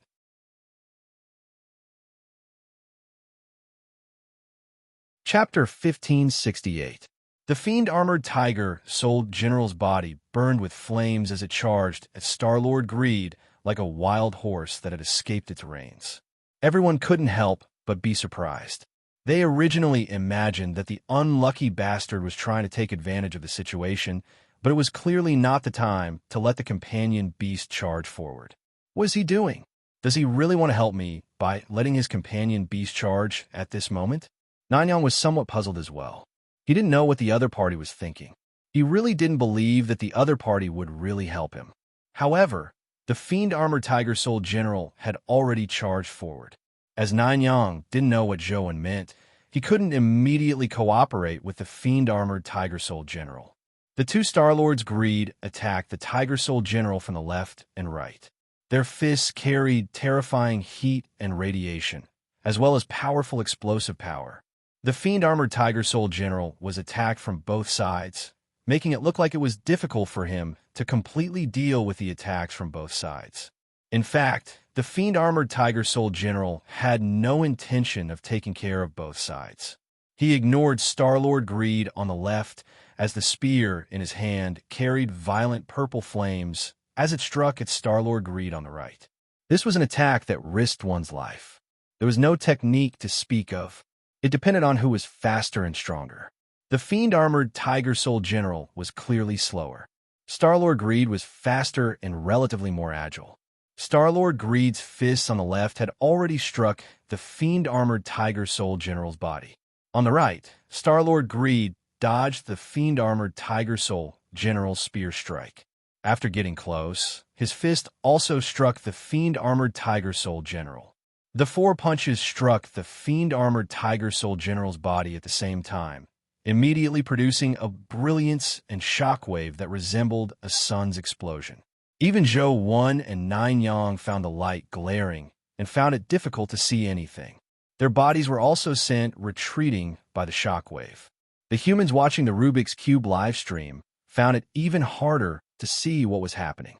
Their screens were filled with blinding light. From the looks of it, that companion beast is doomed. Even 9 Yang can't withstand such destructive power after being struck by 2 Star-Lord's Greed at the same time, right? Most people had such a thought. With such terrifying offensive strength, even a calamity-grade companion beast would probably find it difficult to withstand, much less a terror-grade companion beast. When the dazzling light gradually weakened, everyone widened their eyes. They saw 2 Star-Lord Covetous Wolf's fists strike the Tiger Soul General from the left and right, but the Tiger Soul General remained standing proudly. The armor on his body wasn't shattered by Star-Lord Covetous Wolf's fists. Instead, the flames in his body seemed to surge even more violently. The beautiful light patterns on the armor also shone brighter. Boom! The Tiger Soul General swung the spear in his hand and swept it from left to right. Star-Lord Greed, who was on the right, reached out to grab the spear, but the moment his palm touched the spear, he immediately felt a tremendous force assault him. His hands were repelled, and his body involuntarily flew backward, slamming into Star-Lord Greed on the left. The 2 greedy wolf star monarchs immediately collided and rolled away. The Tiger Soul General charged forward as the spear in his hand danced like a berserk dragon as he charged at the 2 Star-Lords. Everyone was already dumbfounded. The Tiger Soul General was fighting 2 alone, but it still charged forward. When Star-Lord Greed's attack struck him, it could only force him back. As for the Tiger Soul General's attack, it caused cracks to appear on Star-Lord Greed's armor. The Tiger Soul General didn't dodge Star-Lord Greed's attacks. With its powerful physique and defense, it forced the 2 Star-Lords to retreat. It's fake, right? That companion beast can actually ignore Star-Lord Greed's attacks? That's way too ferocious. What companion beast is that? It's ridiculously powerful. Humans actually have such powerful companion beasts. Holy sh*t. Who the hell is this unlucky bastard? His companion beast is too powerful. Seeing the Tiger Soul General fight 2 alone and charge at Star-Lord Greed crazily, it was like a ferocious general fighting a pawn. The 2 Star-Lords could only constantly dodge, unable to fight the Tiger Soul General head-on. 9 Yang watched the battle between the Tiger Soul General and Star-Lord Greed in a daze. This situation had completely exceeded his expectations. For a moment, he didn't know if he should continue fighting. After a moment of hesitation, 9 Yang gave up on the idea of charging forward to fight. If he were to fight now, it would become him taking advantage of Zhou 1. 9 Yang clearly disdained doing such a thing. Who is he? 9 Yang stared at the chaos egg as his eyes emitted a sun-like glow. He wanted to see who was inside, but he couldn't see anything. Even though his eyes could see through things, it was impossible for him to see through the situation inside the chaos egg. The Tiger Soul General was like a demonic general that had come from hell as it constantly attacked. The originally arrogant Star-Lord Covetous Wolf appeared to be on the verge of collapse under the Tiger Soul General's attacks. It was like a child fighting an adult burly man. It was completely difficult to resist. Even Zhou never expected the fiend-armored Tiger Soul General to be so ferocious. He was clearly only at the mortal stage, while Star-Lord Greed should be at the hell stage. Ignoring the difference in levels, he completely suppressed Star-Lord Greed in a 1 versus 2 situation. It was truly terrifying. Zhou also knew that the reason why the fiend-armored Tiger Soul General was so strong was partly because of the environmental factors in the Dubby Star Palace. Also, Star-Lord Greed's ability had high temperatures. In fact, it was restrained by the fiend-armored Tiger Soul General. The fiend-armored Tiger Soul General became stronger as he fought. In the beginning, Star-Lord Greed's attacks could still push him back a distance. Later on, it wasn't easy to push him back a step or two. Crack! The fiend-armored Tiger Soul General was like a ferocious tiger that had descended the mountain. With violent flames, he pierced through the chest of a Star-Lord Greed and nailed him to the ground. Another Star-Lord Greed crazily brandished his fist from behind, punching the back of the Tiger Soul General's head. However, the violent attacks failed to even crack the Tiger Soul General's helmet. The Tiger Soul General grabbed Star-Lord Greed's neck and pulled him in front of him. Star-Lord Greed used both his hands and feet to attack the Tiger Soul General with all his might. However, the Tiger Soul General seemed to be unaware of his hydrogen bomb-like power. He exerted strength with his palm and snapped Star-Lord Greed's neck. A head fell off his neck. At the same time, his body lost its vitality and his limbs drooped. Star-Lord Greed, who was nailed to the ground, struggled to get up, but he was pinned down by the spear, making it difficult for him to get up. The Tiger Soul General glanced at him and raised the spear in his hand, sending Star-Lord Greed flying. While Star-Lord Greed's body was still in midair, the tip of the spear in the Tiger Soul General's hand was like a Gatling gun barrel as light bullets continuously shot out. Like a group of meteors, the light bullets kept bombarding Greed, who was in midair. After dozens of seconds, Greed's body was blown up. The remaining 2 chapters were a little later, probably around 9 o'clock. End of this chapter.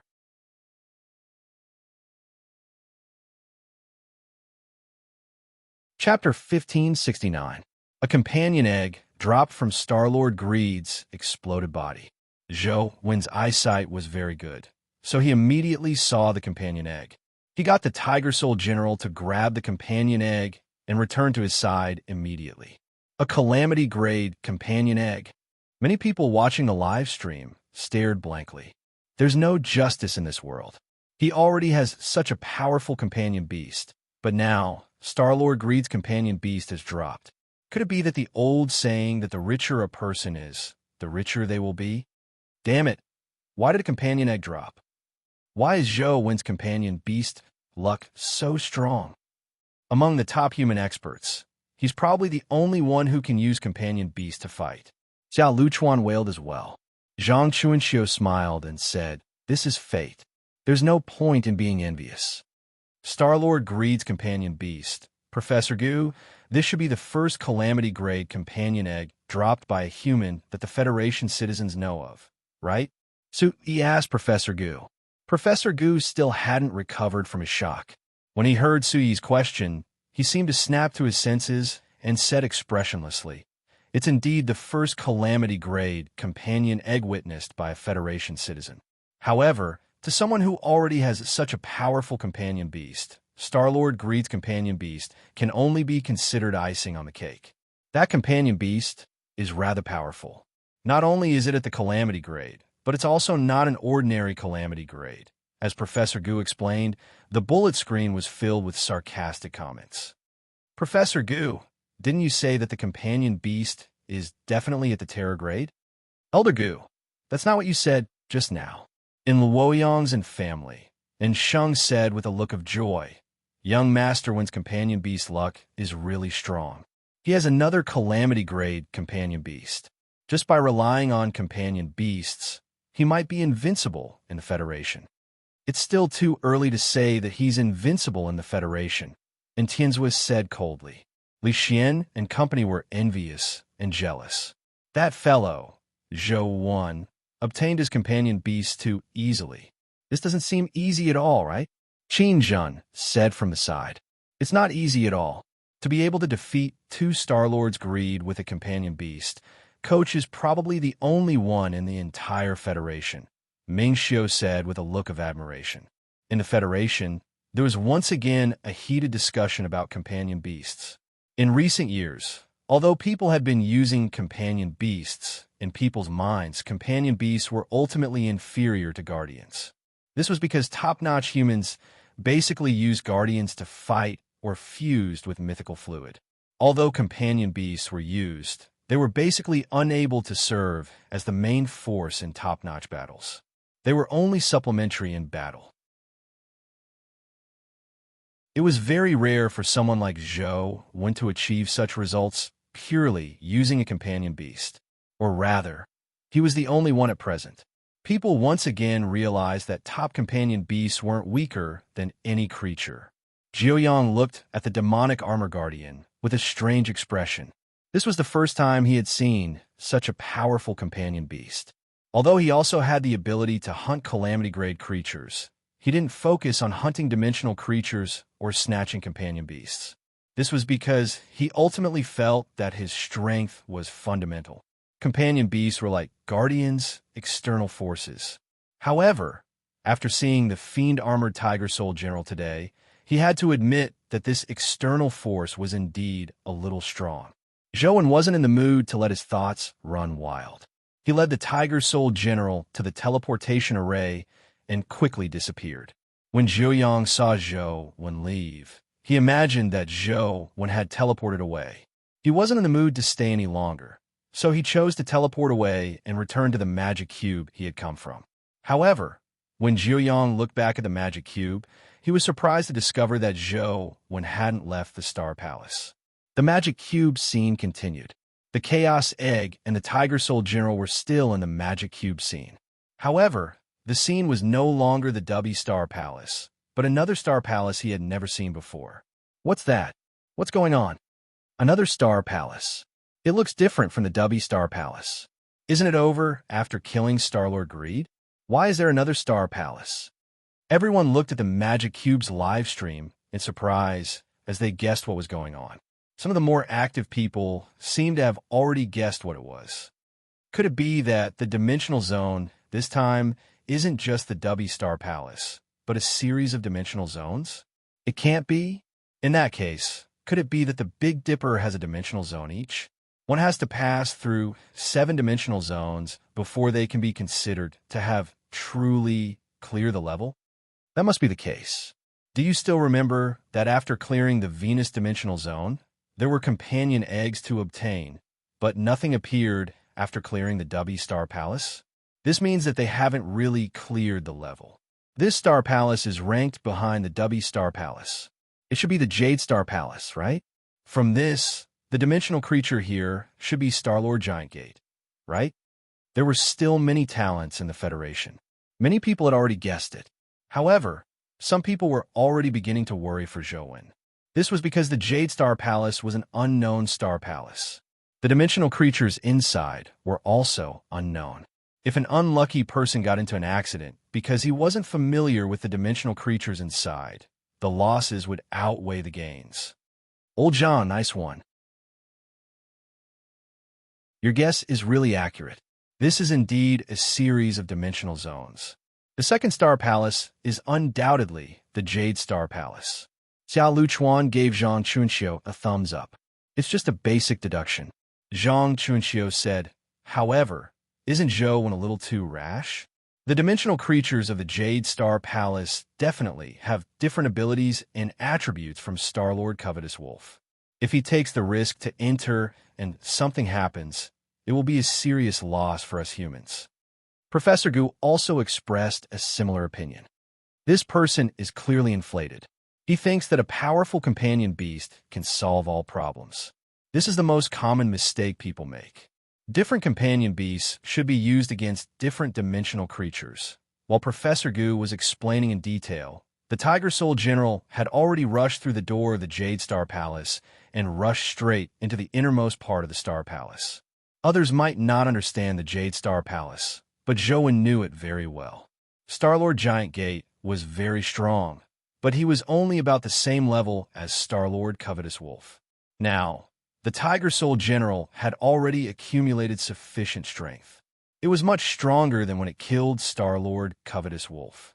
The current Tiger Soul General was enough to instantly kill Star-Lord Giant Gate. The gigantic Star-Lord Giant Gate stood up. His size made the people watching the livestream gasp. Compared to the Tiger Soul General, it was like the difference between an ant and an elephant. It looked much weaker.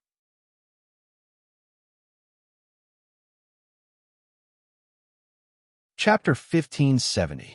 Just as everyone was shocked by giant gates, powerful aura, and physique, the fiend-armored Tiger Soul General had already rushed over.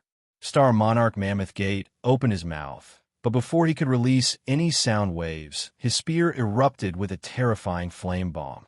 Rumble! Like a meteor shower, the purple flame bullets shot into the mouth of the giant gate Star Lord. In a few seconds, the head of the giant gate Star Lord exploded.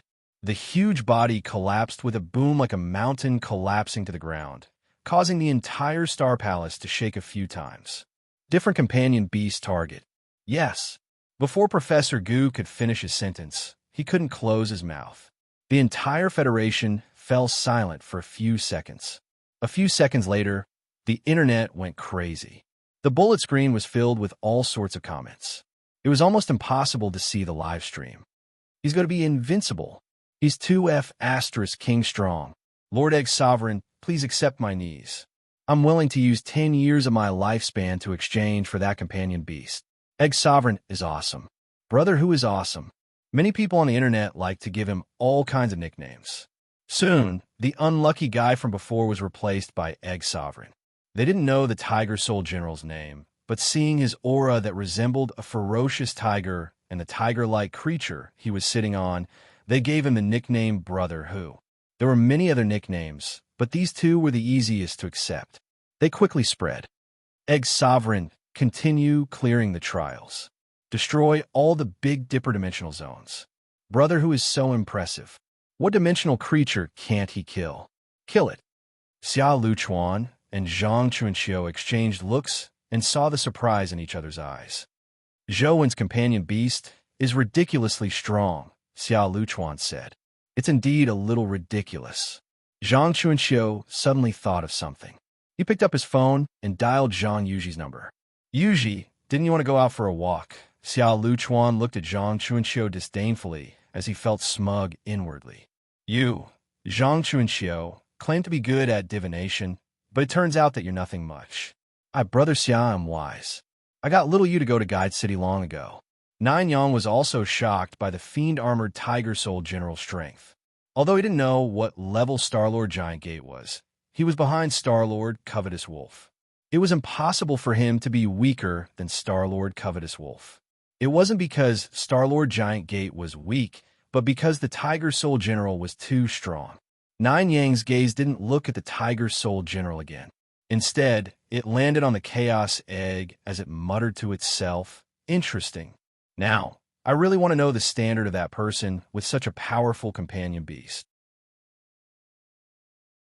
Zhou didn't care so much as he got the Tiger Soul General to continue blasting Stellar Lord Mammoth Gate's body. A few crystals dropped out, and one of them was crystalline like jade. There was a projection of Stellar Lord Mammoth Gate inside. It was clearly a skill crystal. King. Zhou Tiger Soul General. Zhou Dina, as he picked the Soul General. Many people were looking forward to the Egg Sovereign and Brother Tiger clearing the 7 levels and clearing the Big Dipper dimensional zone. However, the outcome disappointed them. Zhou teleported out of the dimensional zone with the Tiger Soul General. He wasn't stupid. The Third Star Palace's Star Lord wasn't someone that could be finished off with force. Although the Tiger Soul General was strong, it was useless against that Star Lord. The stronger the Tiger Soul General's destructive power, the faster it died. After Zhou teleported out, the Magic Cube screen switched to a ranking. Then, he saw a new name ranked first. Tiger Soul General. This should be the name of that companion beast, right? When people saw the name, they were first taken aback before they reacted. The Tiger Soul General is so strong. Why didn't you let him continue clearing the levels? The Egg Sovereign is too cowardly. It's a waste for such a powerful companion beast to follow him. Many people were unhappy that Zhou had withdrawn at this moment. From their point of view, even if the Tiger Soul General couldn't clear the 7th level, it wouldn't be a problem for him to clear 2 or 3 more levels. Withdrawing now was a little too cowardly. There was another thing that surprised people. Although Nine Suns wasn't as good as Zhou's performance, he was already very strong. However, his name had disappeared from the rankings. Originally, even if the Tiger Soul General was on the rankings, Nine Suns would at most drop one spot. Now, it had completely disappeared. People guessed that it had something to do with the previous competition mode. Nine Suns had already seen the notification on the magic cube. As he had lost in the competition mode, he wouldn't be able to enter the dimensional zone through the magic cube for a month. Nine Suns, why didn't you use that item? The holy deity walked over from afar and walked behind Nine Suns. Greetings, Your Excellency. Nine Suns knelt on one knee and bowed to the holy deity. Answer me, the holy deity said again. It was my negligence. I originally thought that there was no need to use that item. I never expected such an accident to happen. Nine Suns looked up and asked, Your Excellency, do you know who that egg sovereign is? So what if I know? The holy deity said indifferently. Your Excellency, please inform me. I want to meet him in person, Nine Suns said. Sure, but I have a request. Bring him back to the Holy Land. If you can't do it, there's no need to know, the holy deity said. Why should I bring him back? Nine Suns asked. Because he's an enemy of the Holy Land, the holy deity said. He's Zhou. Nine Suns seemed to suddenly think of something as he blurted out. You aren't too stupid. According to the information we previously gathered, that egg-shaped ability is the ability Zhou when once used. Up to now, we haven't discovered a second person with similar abilities. We're basically certain that it's him. The holy deity said, bring him back to the Holy Land. It's best if you can capture him alive. If you can't, bring his life back. Yes, Your Excellency. After a moment of silence, Nine Suns stood up and bowed before turning to leave. Shenluo. The holy deity called out softly after watching Nine Suns disappear from her sight. Your Excellency, what instructions do you have? A young man in gorgeous armor who looked like a prince walked in front of the holy deity and knelt down. Follow Nine Suns in secret. If Nine Suns can't complete the mission, you will take over, the holy deity said. Yes, Your Excellency. I definitely won't disappoint you. The corners of Shenluo's mouth curled up slightly, revealing a strange smile. That clearly handsome face made people shudder. You still have one more mission. Bring back Zhou Wen's companion beasts, especially that Tiger Soul General. You must bring it back, the holy deity emphasized twice. Shenluo replied with a smile. Your Excellency, don't worry. This is what I'm best at. It's not just the Tiger Soul General. I will bring back all the companion beasts on Zhou Wen for you.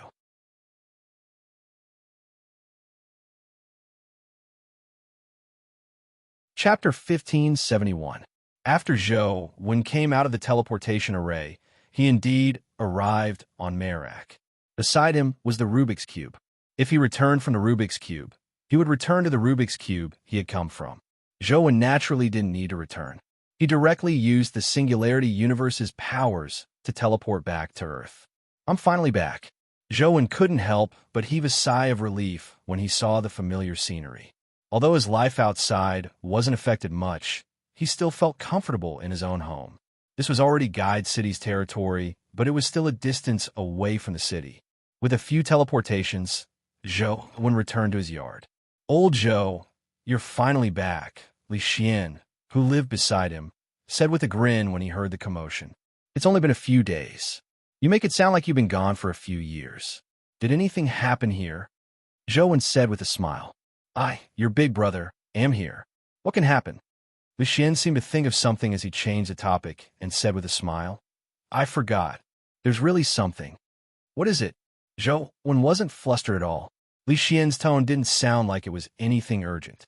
Xia Xianwei came to our guide city, Li Xian said. What's she doing here?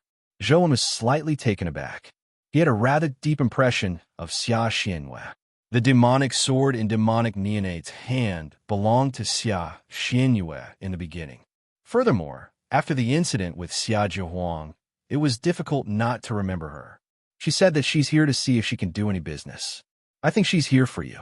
Otherwise, why would a missy of the Xia family come here to find business in this crappy place of ours?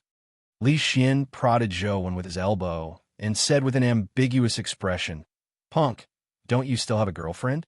I think this Missy Xia isn't bad. Although she's a little older than you, she's pretty. Furthermore, as the saying goes, a woman can only hug a gold brick when she's 3 years older. Hugging 2 more bricks is a gain. What nonsense are you spouting? I've only met Xia Xinyue a few times. I'm not familiar with her at all. Zhou was at a loss whether to laugh or cry. Li Xian chuckled and said, unfamiliar the first time, familiar the second time. On the third time, you'll be on the hot stove bed. It won't be good if she hears you. Zhou wasn't in the mood to chat with Li Xian as he said after some thought. Why is she here? Friend or foe? From the looks of it, they don't seem to have any ill intentions. I reckon that the Xia family thinks that we have good potential here and want to place some bets in advance, Li Xian said. If that's the case, we can let her stay. In the future, when we really build the city, we will definitely need to communicate with other cities. The Xia family has a deep background and a lot of resources. It's not a bad choice if we can become partners. Zhou had a good impression of the Xia siblings. She's been here for days. Do you want to meet her? Li Xian asked. Where is she? Zhou felt that he should meet Xia Xinyue. It was best if he could figure out what she was here for. She's staying in a hotel in the city. I originally prepared a place for her to stay, but she said that she wanted to explore the surrounding area, so she didn't stay here. Li Xian paused before continuing. Recently, she's been circling the nearby dimensional zones. She's probably doing an inspection. All right, I'll pack up first. I'll look for her later, Zhou said as he placed demonic neonate on the bed. He wanted to take a shower and change his clothes. By the time Zhou came out, Li Xian had already left. Although this city was nominally theirs, Li Xian was actually the one worrying about all sorts of matters. Even if Zhou wanted to chat with him a little longer, Li Xian really didn't have the time. He took out Star-Lord Greed's companion egg and looked at its stats. Star-Lord Greed, Calamity Grade, Evolvable, Life Providence, Big Dipper W Life Soul, Greed Wheel of Destiny, Omnipotent Terraform, Star-Lord Reincarnation, S Grade, Calamity Domain, Starlight Domain, Hell Grade, Strength, 200 Speed, 200 Constitution, 200 Essence Energy, 200 Talent Skill, Starlight, Wolf Devour, Martial Dao Heavenly Book Companion Form. Ring Zhou couldn't help but be slightly taken aback when he saw Star-Lord Greed's stats. Typically, only special companion beasts like Banana Fairy and Truth Listener had the lowest stats after evolving to the Calamity Grade. It wasn't surprising that Star-Lord Greed had an evolvable stat, but his stats were the lowest at the Hell Grade. This was thought-provoking. Typical wild companion eggs wouldn't have their initial values. Now that Star-Lord Greed had such stats, it meant that he wasn't ordinary at all. In that case, the Star-Lords in every domain are actually in their initial states. There should still be a lot of room for growth. Zhou thought again. Don't tell me the Star-Lord companion beasts of the Big Dipper are all in the form of rings? They might even be able to form a set. Zhou only had this thought. He also knew that it was too difficult to have 7 Star-Lord companion beasts drop. As Zhou had already seen Star-Lord Greed's appearance and abilities, he summoned him in the form of a ring. A star ring appeared on Zhou's finger. The ring's surface was a star that emitted a starry halo that enveloped Zhou's body. What's the use of this ring? Zhou was somewhat puzzled. He tried a few times and realized that the starlight wasn't a protective barrier. It couldn't prevent external forces from invading. With a thought, he took out his phone and entered the Big Dipper dungeon. Zhou immediately knew what the halo was for. After wearing this ring, the high temperature and radiation on Dubhe were useless against him. Furthermore, the power of Dubhe was constantly surging into the ring and flowing into Zhou's body through the ring. It made him feel endless power flowing through his body. This ability was only effective on Dubhe. It was useless in the other astral palaces. This thing is only useful on Dubhe. I can't stay on Dubhe all the time, right? It's impossible for me to invite people to Dubhe every time I fight. Zhou felt that the ring's ability was a little useless. However, Star-Lord Greed's combat strength was still very strong. There was no need for him to appear in his companion form. Zhou packed his things, and after some thought, he picked up the sleeping demonic neonate and brought her with him. He didn't know what was going on with demonic neonate. Zhou was afraid that without him by her side, something might disturb her. That would be bad. He carried demonic neonate out and headed for the hotel where Xia Xianyue was staying. What Xia Xianyue had seen in Guide City over the past few days had alarmed her. Xia Xianyue and Xia Luchuan originally imagined that their investment in Guide City would be a timely help. However, the current situation in Guide City was very different from what they had imagined. Apart from Li Xian, Ming Xiu and Feng Shuyan were also helping Zhou Wen. The two of them were quite famous in the alliance, but according to the Xia family's intelligence, their strength was much greater than their fame. Now that they were here, it meant that their families had already chosen to invest in Guide City and Zhou Wen.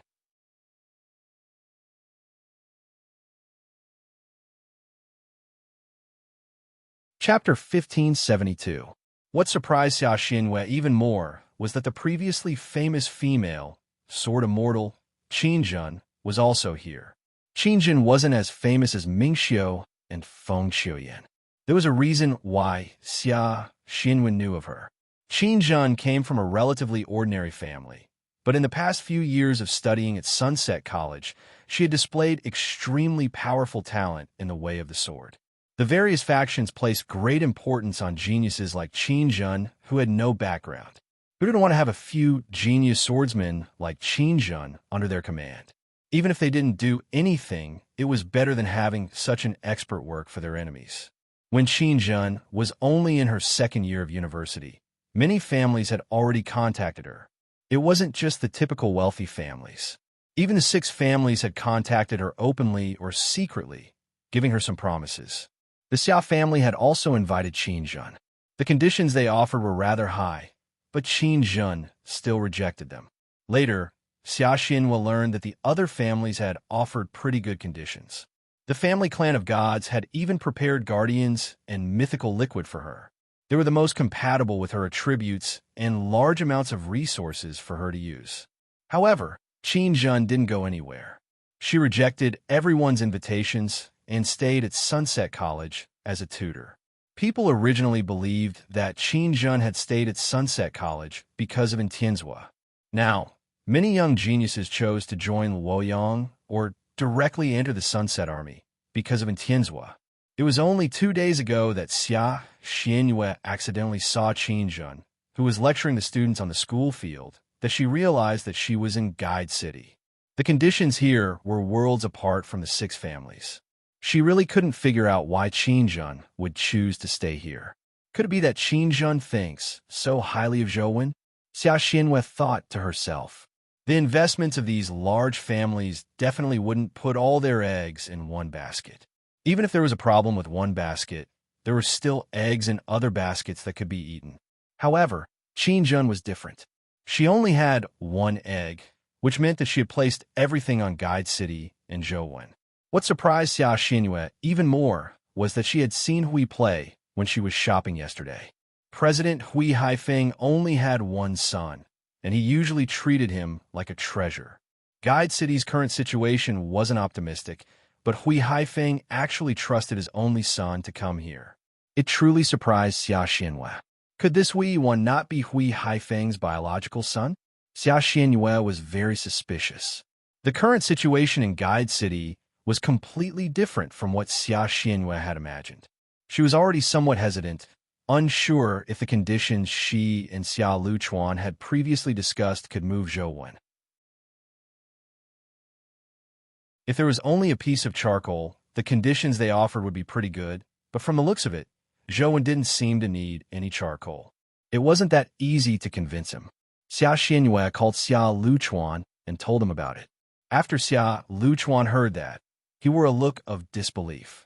The Ming Xiu you're talking about, is it Ming Xiu, the Tamara swordsman? Is Feng Shuyan from Sea Return's Feng family? Xia Luchuan asked in disbelief. Yes, I heard that they're classmates with Zhou Wen. Xia Xianwei recounted what she had heard.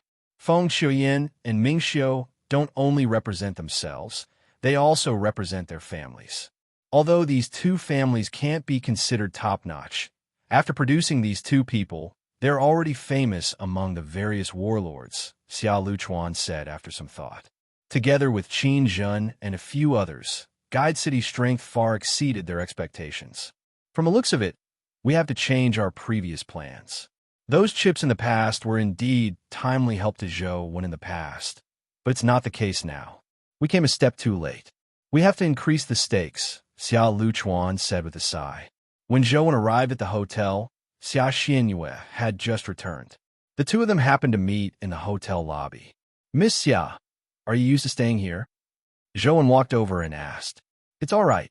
It's quite quiet, Xia Xianyue said with a smile. If you're free, let's find a place to chat. There's a meeting room upstairs, Zhou said. There's no need to be so formal. My brother is in charge of everything at home. I'm only in charge of passing the message. It's almost time for dinner. I heard that there's a shop nearby that sells good secret roasted meat. I was just thinking about trying it. Shall we go together? Xia Xianyue said. Sure. Zhou nodded in agreement and followed Xia Xianyue to the roasted meat shop. After the two of them ordered their meals and sat down, Xia Xianyue said, Guide City is a good place, but it's not easy to gain a foothold here. It's indeed not easy. Zhou nodded. Have you thought of finding someone to cooperate with? Xia Xianyue asked. Not for the time being. However, if the Xia family wants to invest in Guide City, I can consider it. Zhou looked at Xia Xianyue and said, I wonder how much the Xia family plans on investing. Xia Xianyue raised a finger without a word. What do you mean by one? Zhou was puzzled. A secret in exchange for 30% of Guide City's future profits, Xia Xianyue said. What kind of secret is so valuable? Zhou curled his lips. He didn't believe that any secret was worth 30% of Guide City's profits. You haven't found a dimensional zone to build a city, right? Xia Xianyue asked instead of answering. No. Zhou looked at Xia Xianyue in surprise. Her question definitely wasn't without reason. I know that there's a dimensional zone nearby. It's easy to defend and difficult to attack. Not only is it difficult for outsiders to enter, but the environment inside is also very suitable for building a city. It's not much to exchange such a dimensional zone for 30% of your income, right? Xia Xianyue said. Since it's a nearby dimensional zone, I'll find it sooner or later. Why should I give you 30%? Zhou asked. If it was that easy to find, I wouldn't be telling you now. If you don't believe me, you can search for it. If you find it, consider it as me not saying anything. Xia Xianyue seemed very certain that Zhou couldn't find it. All right, I'll take a look first. If I can't find it, we'll talk. Zhou was very direct. Take your time. If you can't find it, I won't increase the price, Xia Xianyue said with a smile. Even if I find it, I'll definitely leave the Xia family the best spot and the most prosperous place when I build the city in the future, Zhou said. Then it's a deal. Xia Xianyue didn't believe that Zhou could find the dimensional zone. If it was that easy to find, it wouldn't have remained undiscovered until today. The reason why the Xia family could find the dimensional zone was that it had something to do with the Xia family.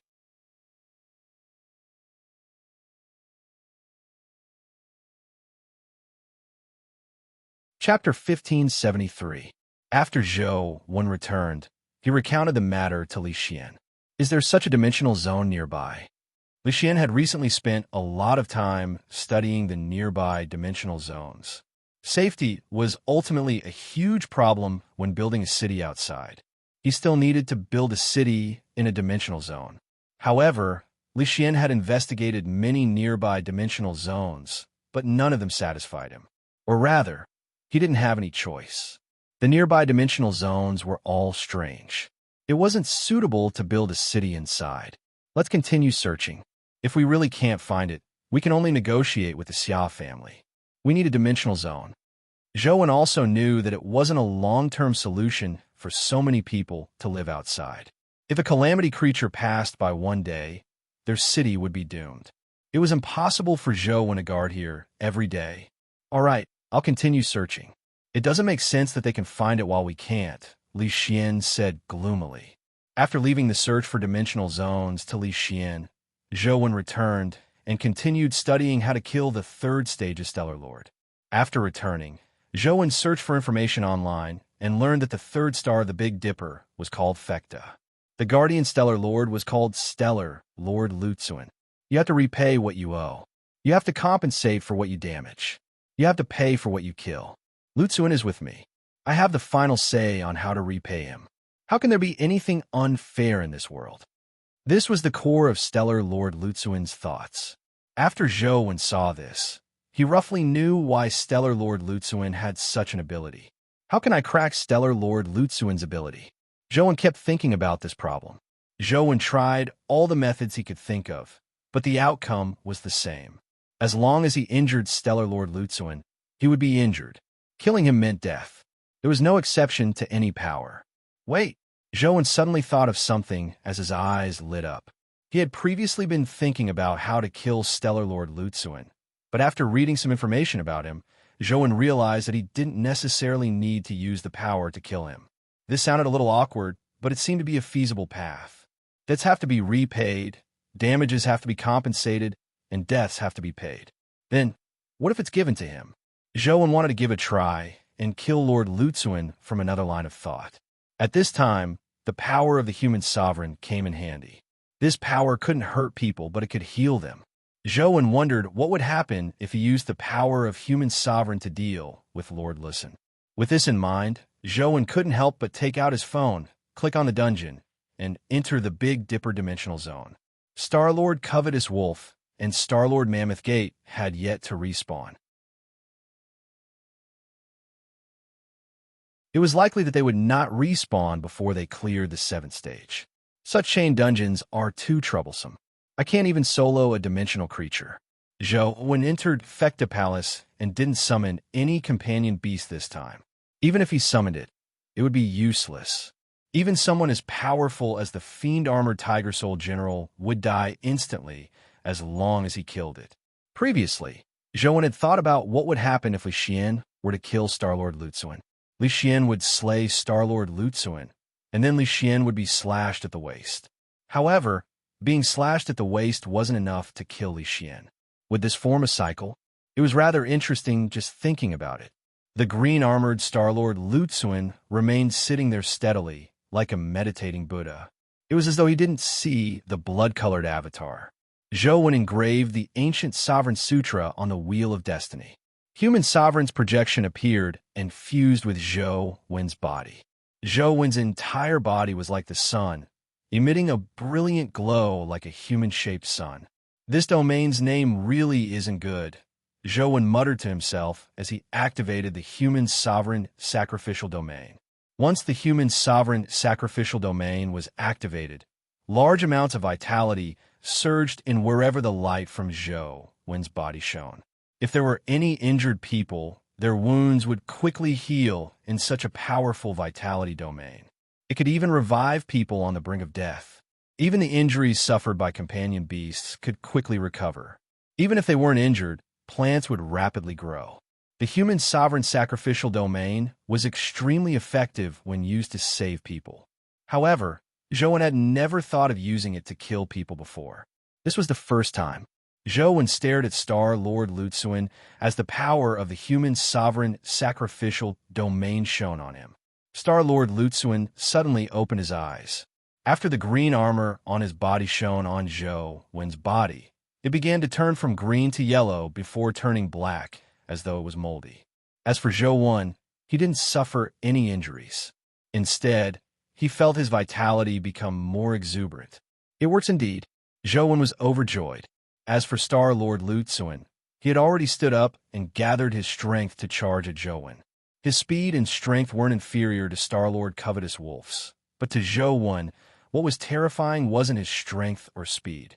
If it was just combat, Zhou could barely put up a fight with him with his experience and skills. Thankfully, Star-Lord Lutsuin's skills were much inferior to Star-Lord Covetous Wolf's. Star-Lord Covetous Wolf was known for being all-round, but Star-Lord Lutsuin was clearly much weaker in this aspect. That was why Zhou could barely fight him. Zhou constantly used teleportation and movement techniques to dodge Star-Lord Lutsuin's attacks.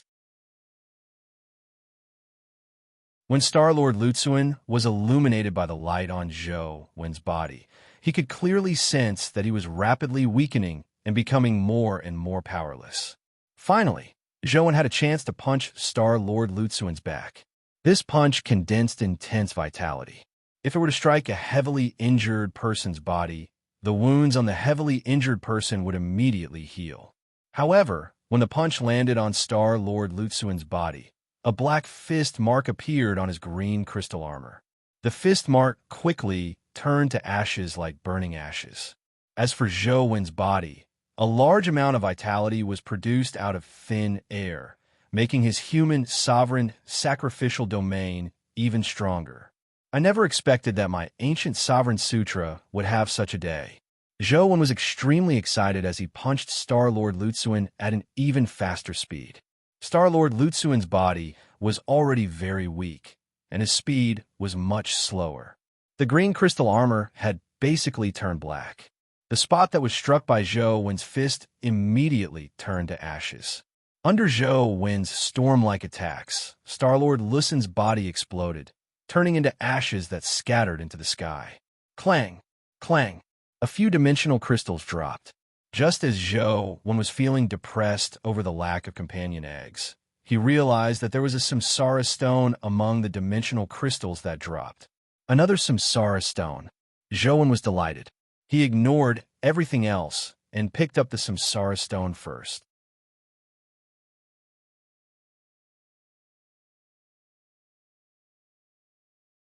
Chapter 1574. Although the fusion system could advance a companion beast to a higher level, there were too many uncertainties in the fusion. The failure rate was too high, and it might even change some of the companion beast's important characteristics.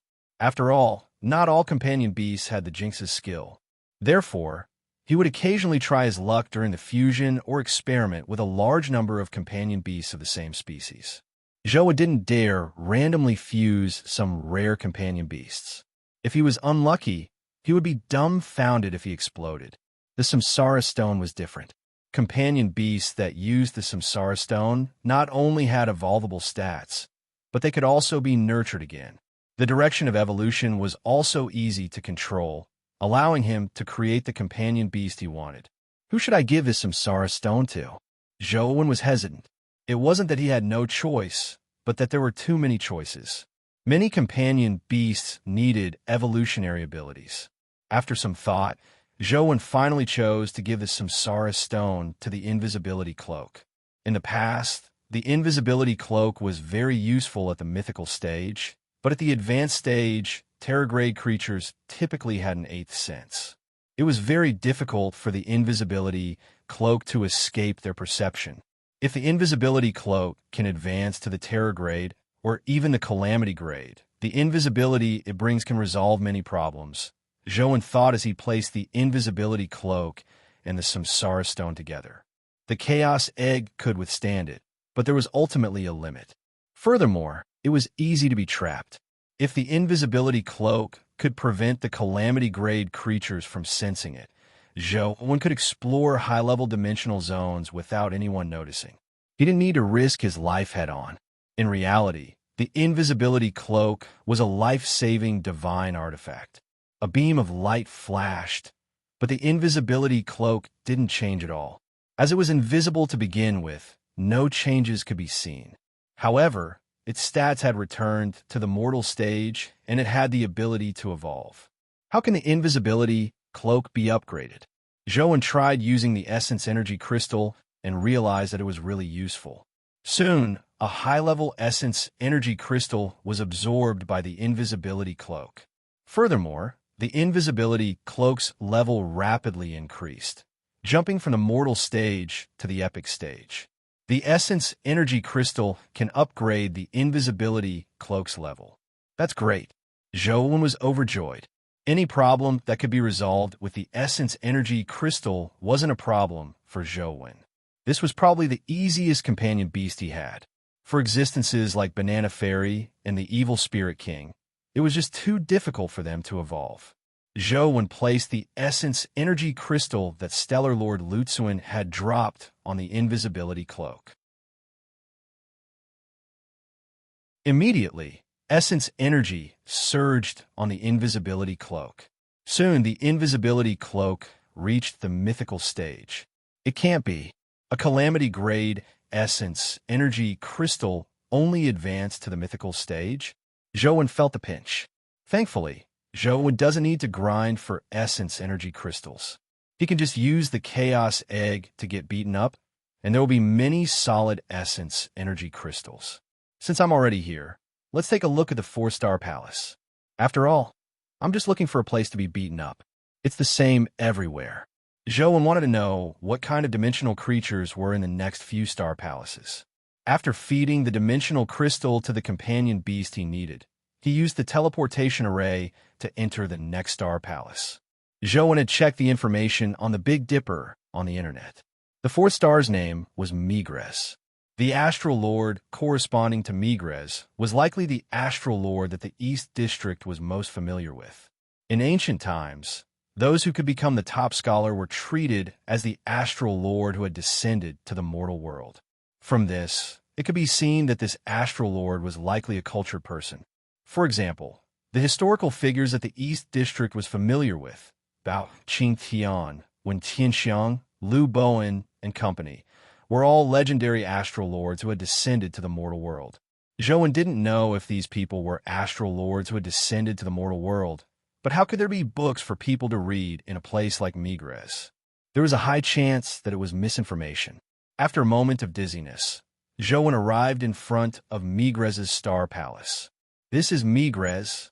Zhou looked around in surprise. As the Big Dipper was a star, its temperature was extremely high. Ordinary humans couldn't withstand such high temperatures and would vaporize after entering. However, it wasn't hot here at all.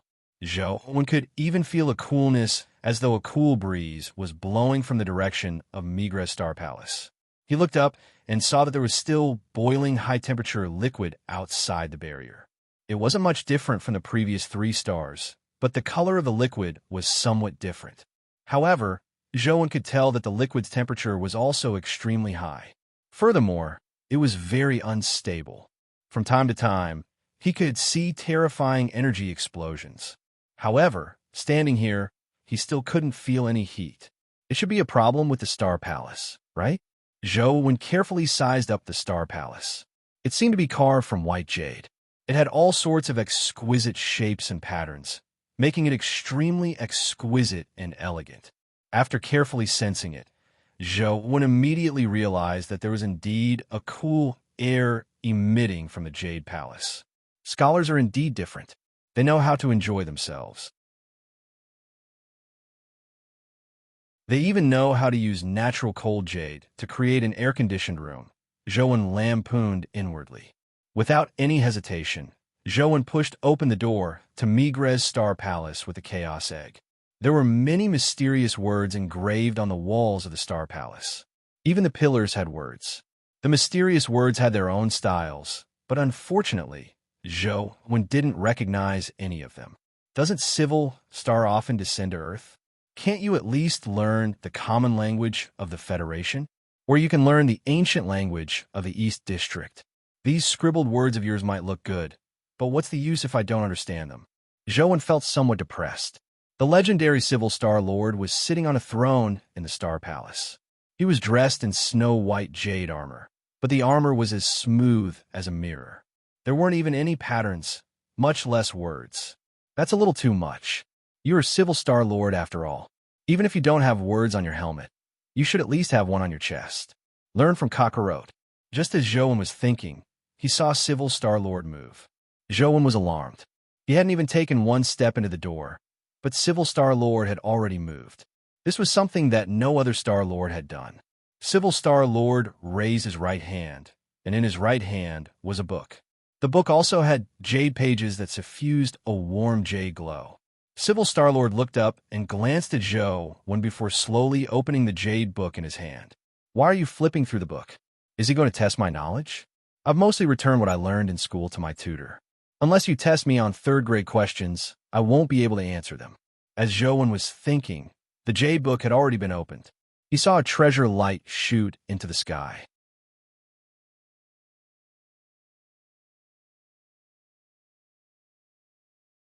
Chapter 1575. When the treasure beam landed on the Chaos Egg, Zhou believed that the Chaos Egg would definitely be able to withstand such an attack. However, in the next second, Zhou was somewhat dumbfounded. The treasure beam didn't attack the Chaos Egg. Instead, it flew towards the jade book and stored the chaos egg inside. Zhouwen wanted to struggle out, but he couldn't. He was forcefully pulled into the book.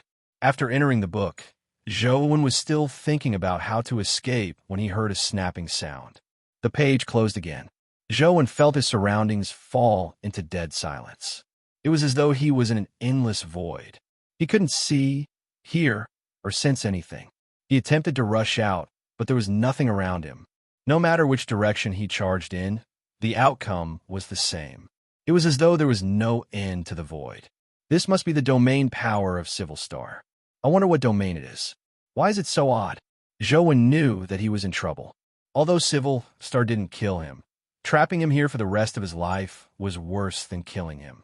Thankfully, this was in-game. Zhouwen could commit suicide and restart. If this were in reality, it would be no different from being dead. Of course, if it were in the present, Zhouwen wouldn't have waited for Civil Star to open the Jade Book. He understood the principle of striking first. In the game, he was used to seeing the other party's abilities before attacking. The main reason was to understand the abilities of dimensional creatures. Otherwise, even if he killed them, he wouldn't know what abilities they had. After thinking for a long time, he failed to think of a way to escape. Even if he released the golden flood dragon scissors, he could only fly randomly in the endless void. Here, spatial powers didn't seem to work. It was as though they had been sealed. Zhouwen couldn't use spatial teleportation or teleportation. Zhouwen had no other choice but to commit suicide. He dripped his blood to revive. Just as he was about to enter the dungeon and take the initiative to kill Civil Star with the golden flood dragon scissors without giving him a chance to open the Jade Book, he suddenly heard his phone ring. "Old Zhou, someone's looking for you outside." The call was from Li Xian. "Who is it?" Zhouwen asked in puzzlement. "He's wearing a cloak-like robe and a mask. I can't tell who he is, but from his bearing, he shouldn't be an ordinary person. Do you want to meet him? If I don't see him, I'll defeat him and leave," Li Xian said. "I'll take a look first," Zhouwen said as he walked out. Soon, he arrived at the door. "Where is he?" Zhouwen saw Li Xian drinking tea in the guardroom. "Over there." Li Xian curled his lips towards the left of the door. Zhouwen looked in that direction and saw a person standing under the shade of a tree. Just as Li Xian had said, he was wrapped up tightly. He couldn't even tell what he looked like or if he was a man or a woman. However, Zhouwen recognized him at a glance and couldn't help but be slightly taken aback. "Nine Yang, what's this fellow doing here?" Zhouwen found it odd. Zhouwen was thinking that if the Nine Sons knew that he was the Egg Sovereign and wanted revenge, they could just come knocking on his door. There was no need to be so polite. But if he wasn't here to seek revenge, what else could Nine Sons be doing here? "Do you know him?" Li Xian asked as he drank his tea. "Nine Sons," Zhouwen answered. Li Xian spat out the tea in his mouth. "Which Nine Sons are you talking about?" "Say Nine Sons? Who else could it be?" "I'll go see what he's doing here," Zhouwen said as he walked towards Nine Sons. "Who are you? Why do you want to see me?" Zhouwen came in front of Nine Sons and feigned ignorance. "You know who I am," Nine Sons said calmly. "I'm here to invite you to the Holy Land as a guest. Although I don't know who you are, I appreciate your kind intentions. Please return. A holy land like the Holy Land isn't a place an ordinary person like me can go." Zhouwen rejected him without even thinking. The holy god hated him to the bone. It would be a wonder if he would have a good time if he went to the Holy Land. "All right, defeat me, and you don't have to go," Nine Sons said straightforwardly. In fact, Nine Sons' main goal in coming here was to fight Zhouwen. Whether Zhouwen went to the Holy Land was a matter of concern to the Holy God. Nine Sons didn't care, but he couldn't disobey the Holy God's orders. "Stop joking. How can I beat you?" Zhouwen said. "You don't know who I am. How do you know you can't beat me?" Nine Yang said calmly. Zhouwen knew that he had been careless, but he didn't mind it. He said with a smile, "The saints that come for the Holy Land are each stronger than the other. A mortal like me isn't a match for any of them. It's useless no matter what you say. Fight me, or I'll capture you now. The outcome will be the same," Nine Sons said as he looked at Zhouwen. "Why don't you return first? I'll visit the Holy Land when I'm free in the future. I'm really busy now and can't leave." Although Zhou was already at odds with the Holy Land, he wasn't willing to fall out with them. Do you choose the place, or should I choose the place? Nine Yang ignored Zhou and continued speaking at his own pace. When Zhou saw Nine Sons in this state, he knew that things wouldn't end well today. Instead of letting Nine Sons fight him here, causing Guide City to suffer, he might as well choose a place for himself. At the very least, he wouldn't have to harm his friends and family. Follow me. Zhou left as soon as he said so. With a flash, he vanished. Ordinary people couldn't even see the Calamity Grade's light speed clearly. Without a word, Nine Sons followed. He followed beside Zhou at an unhurried pace. Clearly, his speed was much faster than Zhou's. Of course, this wasn't Nine Sons' own speed, but the speed of the Sun God's guardian. You are indeed very strong, but you don't have a guardian. Did you cast a spirit casting or use mythical fluid? Nine Sons sized up Zhou as his eyes gradually lit up. Would you believe me if I said that I didn't cast a spirit casting or use mythical fluid? Zhou said as he flew. No, Nine Sons answered with certainty. Nine Yang's answer was very certain. This was because he had never seen a pure human advance to the mythical stage, much less a calamity grade. Then I can answer you. As Zhou spoke, he had already passed the mountain range known as the Roof of the World and continued heading west. Why did you run so far? There's no one here, Nine Sons said. It's boring to not have a single person. I'll take you to an interesting place. It's more interesting to fight there. Zhou continued flying forward without looking back, heading all the way to the West District.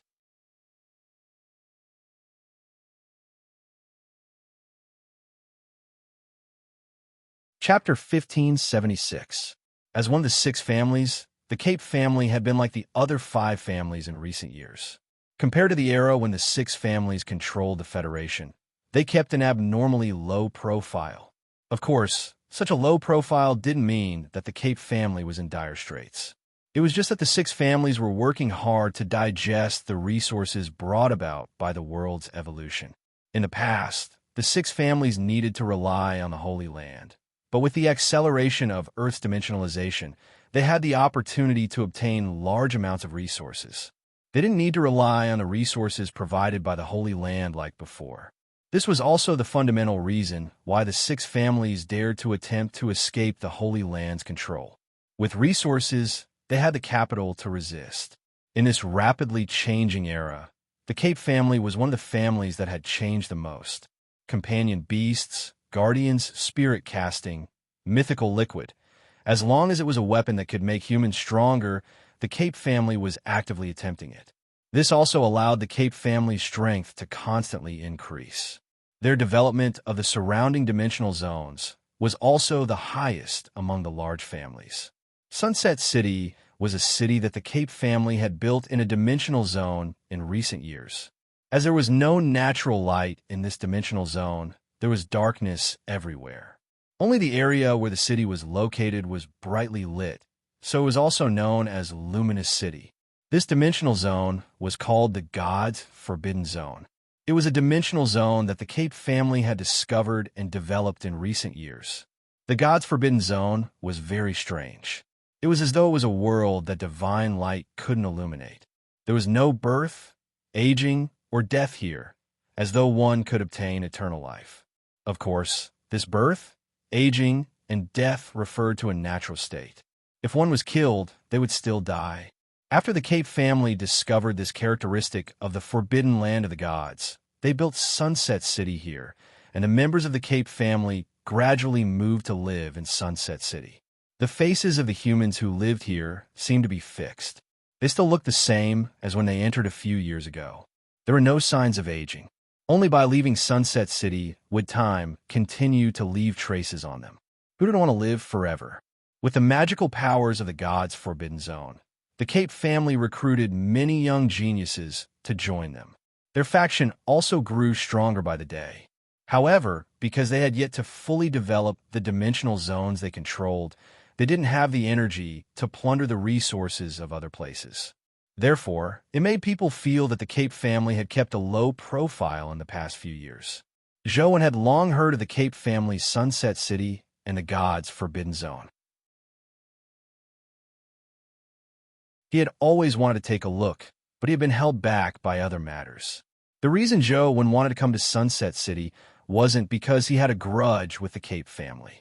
He wanted to find trouble with them, but because of the forbidden zone of God's dimensional zone. Recently, Zhou had been studying which dimensional zones were compatible with his primordial energy art. He wanted to advance his primordial energy art to the gods. When he saw the information of the gods' forbidden zone, Zhou of the gods, and of the gods of primordial of gods of the gods. Some people would ask why the Tao Sutra was a primordial energy art of the East District, but it was compatible with the forbidden land of the gods. Zhou didn't think it was a problem. He only looked at the characteristics and didn't deliberately differentiate between the East and West. Zhou of the cities of the Eastern of. As was. Zhou, he did instead of the god of the special space. 2. To east of the god, to the gods, forbidden of the god. Furthermore, a special space like the god's forbidden zone seemed to have the possibility of being compatible with the god-fiend era. Of course, these were all Zhou's own guesses. He had never been to the god's forbidden zone, but he felt that there was such a possibility. He wanted to take a look at it. Furthermore, his relationship with the Cape family had never been good. If he really fought with Nine Yang and destroyed the Cape family's territory, Zhou wouldn't feel the pinch. If the God's Forbidden Zone was really compatible with his primordial energy art and could help him advance to the Calamity Realm, destroying the God's Forbidden Zone would make Zhou feel at ease. He wouldn't feel like he had let down the Cape family. Stop. It's a Forbidden Zone ahead. Unauthorized personnel are not allowed to barge in. A Cape family guardian blocked Zhou, Wen, and Nine Yang's path. Please inform the owner of this place that we want to enter to take a look, Zhou said to the guardian with a smile. Do you have an appointment? The guardian sized up Zhou and asked. Zhou was wearing casual clothes and carrying demonic neonate in his arms. He looked completely different from when he was on the rankings. The guardian clearly didn't recognize him. What? Don't you see Lord Saint here? What appointment do you need? Zhou said as he pointed at Nine Yang. So what if he's a saint? This is the Cape family. Without an appointment, even a saint can't enter, much less a saint. The guardian was very stubborn. Zhou naturally wasn't angry. He said to Nine Yang with a smile, from the looks of it, your name isn't very useful. Nine Yang didn't even look at Zhou as though he didn't want to bother with him. Zhou originally wanted to push the blame for barging into Sunset City to Saint, but he couldn't help but feel depressed when he saw Nine Yang not say a word. Mr. Zhou, if you want to come to our Sunset City, all you need to do is report your name. There's no need to call yourself a saint. A young man walked out and said to Zhou, you know me, but I don't know you. Isn't that a little unfair? Zhou sized up the young man. He was in his 20s and didn't look much older than Zhou. He had blonde hair, green eyes, a high-nosed bridge, and a slender figure. Although he was nearly 2 meters tall, he didn't look overly tall due to his good body proportions. My name is Carlos. I'm very happy to meet you, Mr. Zhou. The young man smiled and extended his palm. You people from the Cape family shouldn't be happy to see me, right? Zhou didn't extend his hand as he looked at Carlos. I don't know if the rest of the Cape family will be happy to see you, but I'm very happy to see you. You have always been my idol, Carlos said with a serious expression. Are you sure you're an idol? Not someone you want to beat up? Zhou was somewhat surprised. Mr. Zhou, you're overthinking things. The grudge between you and the Cape family is one thing, and my admiration for you is another. Although I also want you to die, this doesn't affect my admiration for your achievements. If possible, I hope you can give me an autograph. I'll definitely treasure it well, Carlos said sincerely. There's no need for an autograph. Let's shake hands. Zhou reached out and shook Carlos's hand. Zhou definitely didn't dare sign something like an autograph.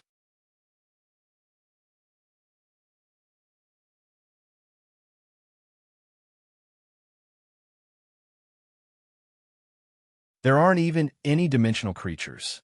Every blade of grass, tree, lamp, and brick here was transported in by our Cape family. It was built according to the design, Carlos said. Upon hearing Carlos's words, Joan lost even more interest in Sunset City. Hence, he asked, "Is there really nothing in the huge, forbidden land of the gods?" "That's not it." Carlos thought for a moment and said, "There's indeed a city in this darkness, but all that's left of the city are dilapidated walls. It should have been destroyed in the war. We've also studied the city before, but we didn't find any traces of living creatures, nor did we find any remnants of daily necessities. It's as though it was originally an empty city." "Interesting. Take us there to take a look." Joan's interest was piqued. "This way, please." Carlos had a good temper. He led the way with a flashlight in hand.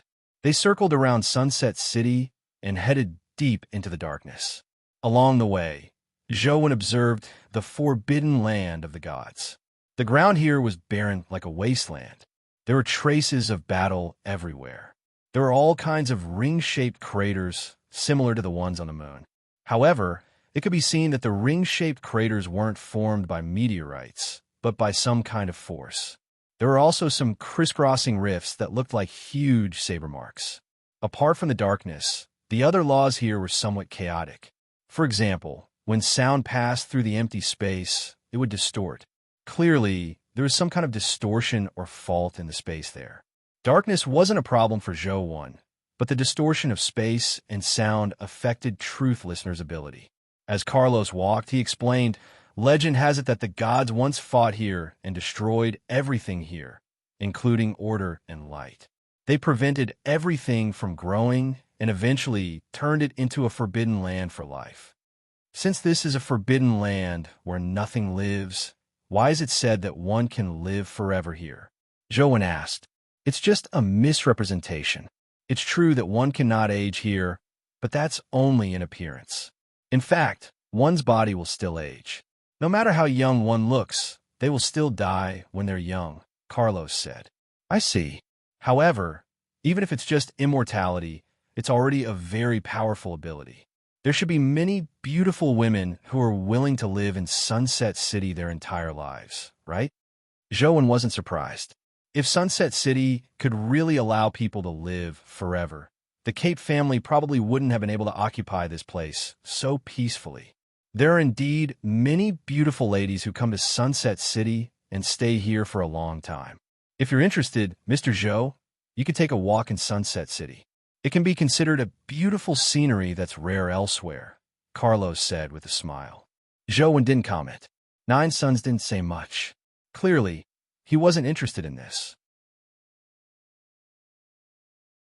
Carlos continued talking about the forbidden land of the gods. It was as though he had said everything he knew, making it impossible for anyone to find fault with him. Even as an enemy, they couldn't afford to fall out with him. Soon, Joan saw the ruins of an ancient city in front of him. However, there were only some broken walls and stone pillars left in the ancient city. After countless years, the man-made things had been weathered to the point that they were about to return to their original state. On the broken walls and stone pillars, there were no human carvings or patterns. They were all in their most primitive state.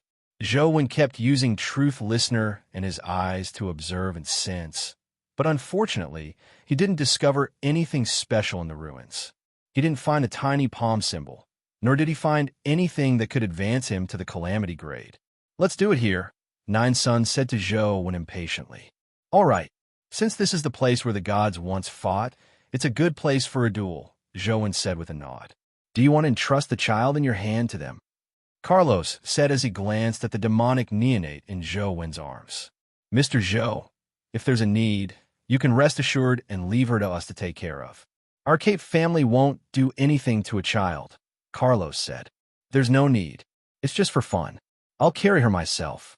Zhou didn't really plan on fighting Nine Suns to the death.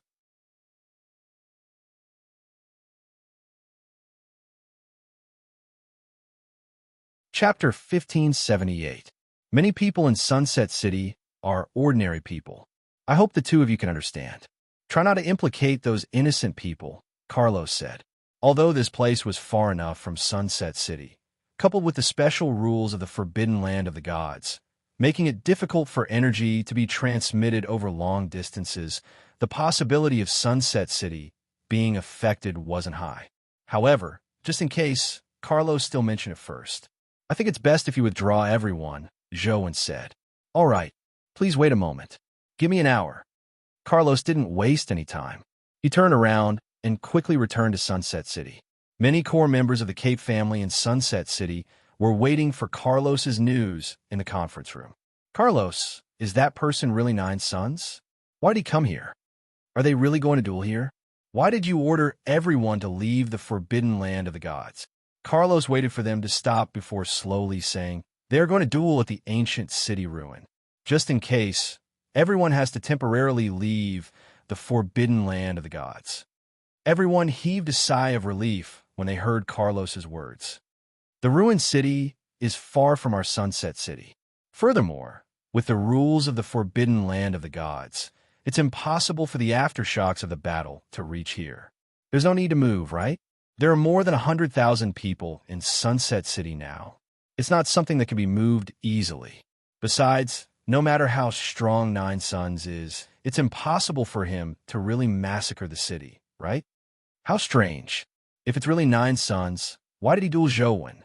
Although Joan is very strong, he shouldn't have reached the level of Nine Sons, right? Everyone discussed, but most people's opinions didn't change. Who has the final say here? Carlos asked expressionlessly. Of course it's up to you, but an elder from the Cape family wanted to say something. Since you know that it's up to me, carry it out. Everyone has to leave Sunset City and the forbidden land of the gods in an hour. If anyone has any objections, you can report me to the family head in the future. Now, you have to carry out my orders immediately, Carlos said coldly. Everyone looked at each other. Although many of them were unhappy, they knew that it was useless to say anything. Carlos had the final say here, making a mountain out of a molehill. We will definitely tell the family head about this. The elders snorted coldly and left the conference room. The others also left one by one and began to evacuate. Carlos ordered his men to supervise the evacuation work. A middle-aged man named Yu Kai waited for the others to leave before he came to Carlos' side and said, Carlos, is this really necessary? The abandoned city was still very far from Sunset City. Even if it was a battle between calamity grades, it should not be able to affect this place.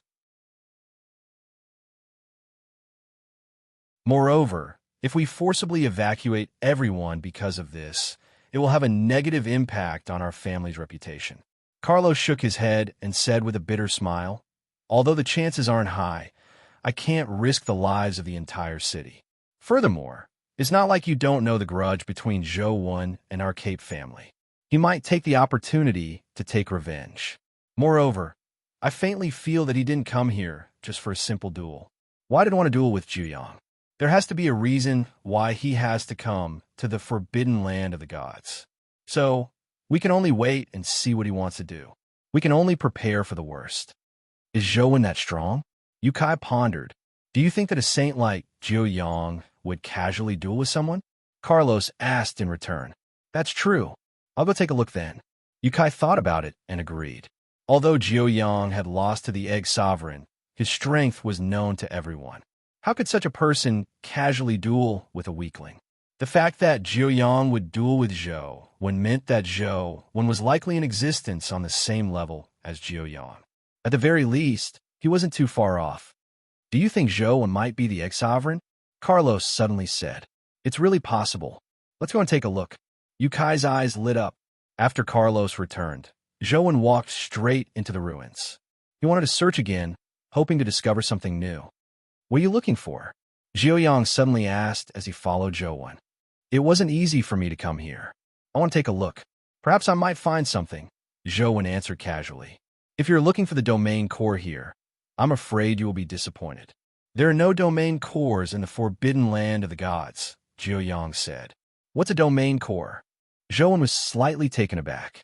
He roughly guessed what Juyong was referring to. You don't even know what a domain core is. How did you advance to the calamity grade? Juyong paused for a moment. Without waiting for Zhou's answer, he explained, a domain core is the core of a domain. If you want to advance to the calamity grade, You need to find the domain core that corresponds to your primordial energy art. Only by absorbing the domain core can you advance to the calamity grade. Typical dimensional zones only have one core. If the core is destroyed, the dimensional zone will be crippled. This is the reason why the various calamity creatures on Earth will destroy the dimensional zones they were born in. Then how do you know that there's no domain core here? Zhou never expected to hear this. If he had known this earlier, he wouldn't have taken so many detours. The stronger the dimensional zone, the higher the quality of its domain core. After advancing to the calamity grade, the level of the calamity domain can reach is directly related to the domain core. Typically, domain cores are the same as the calamity grade. They are divided into 3 levels: mortal, hell, and heaven. If one absorbs a mortal level domain core, then after advancing to the calamity grade, one's domain power might very well remain at the mortal level for the rest of their lives. It's almost impossible for them to advance any further. After adjusting his breathing rhythm, Jiu Yang continued. In the mythical era, the forbidden land of the gods once had a heaven-level domain core. The so-called War of the Gods was actually just a fight for the domain core here. Unfortunately, the domain core was destroyed in the end. No one could take it away. Therefore, the forbidden land of the gods is actually a half-crippled dimensional zone. There's actually such a thing? Who snatched the domain core here back then? How do I know what level the domain core is? Zhou mumbled inwardly. He had no idea that domain cores had levels. Previously, when he absorbed the domain core, he didn't know any of this information. He felt that it was fine as long as it was compatible with his primordial energy art. He didn't think too much about it. If the ancient Sovereign Sutra, Qi refinement art, and Chaos Egg's domain cores are only at the mortal level, doesn't that mean there's no way to advance further? Zhou was somewhat worried. You're tuning into the Warrior Lore YouTube channel. Don't forget to subscribe and join us on this journey to catch the most captivating stories.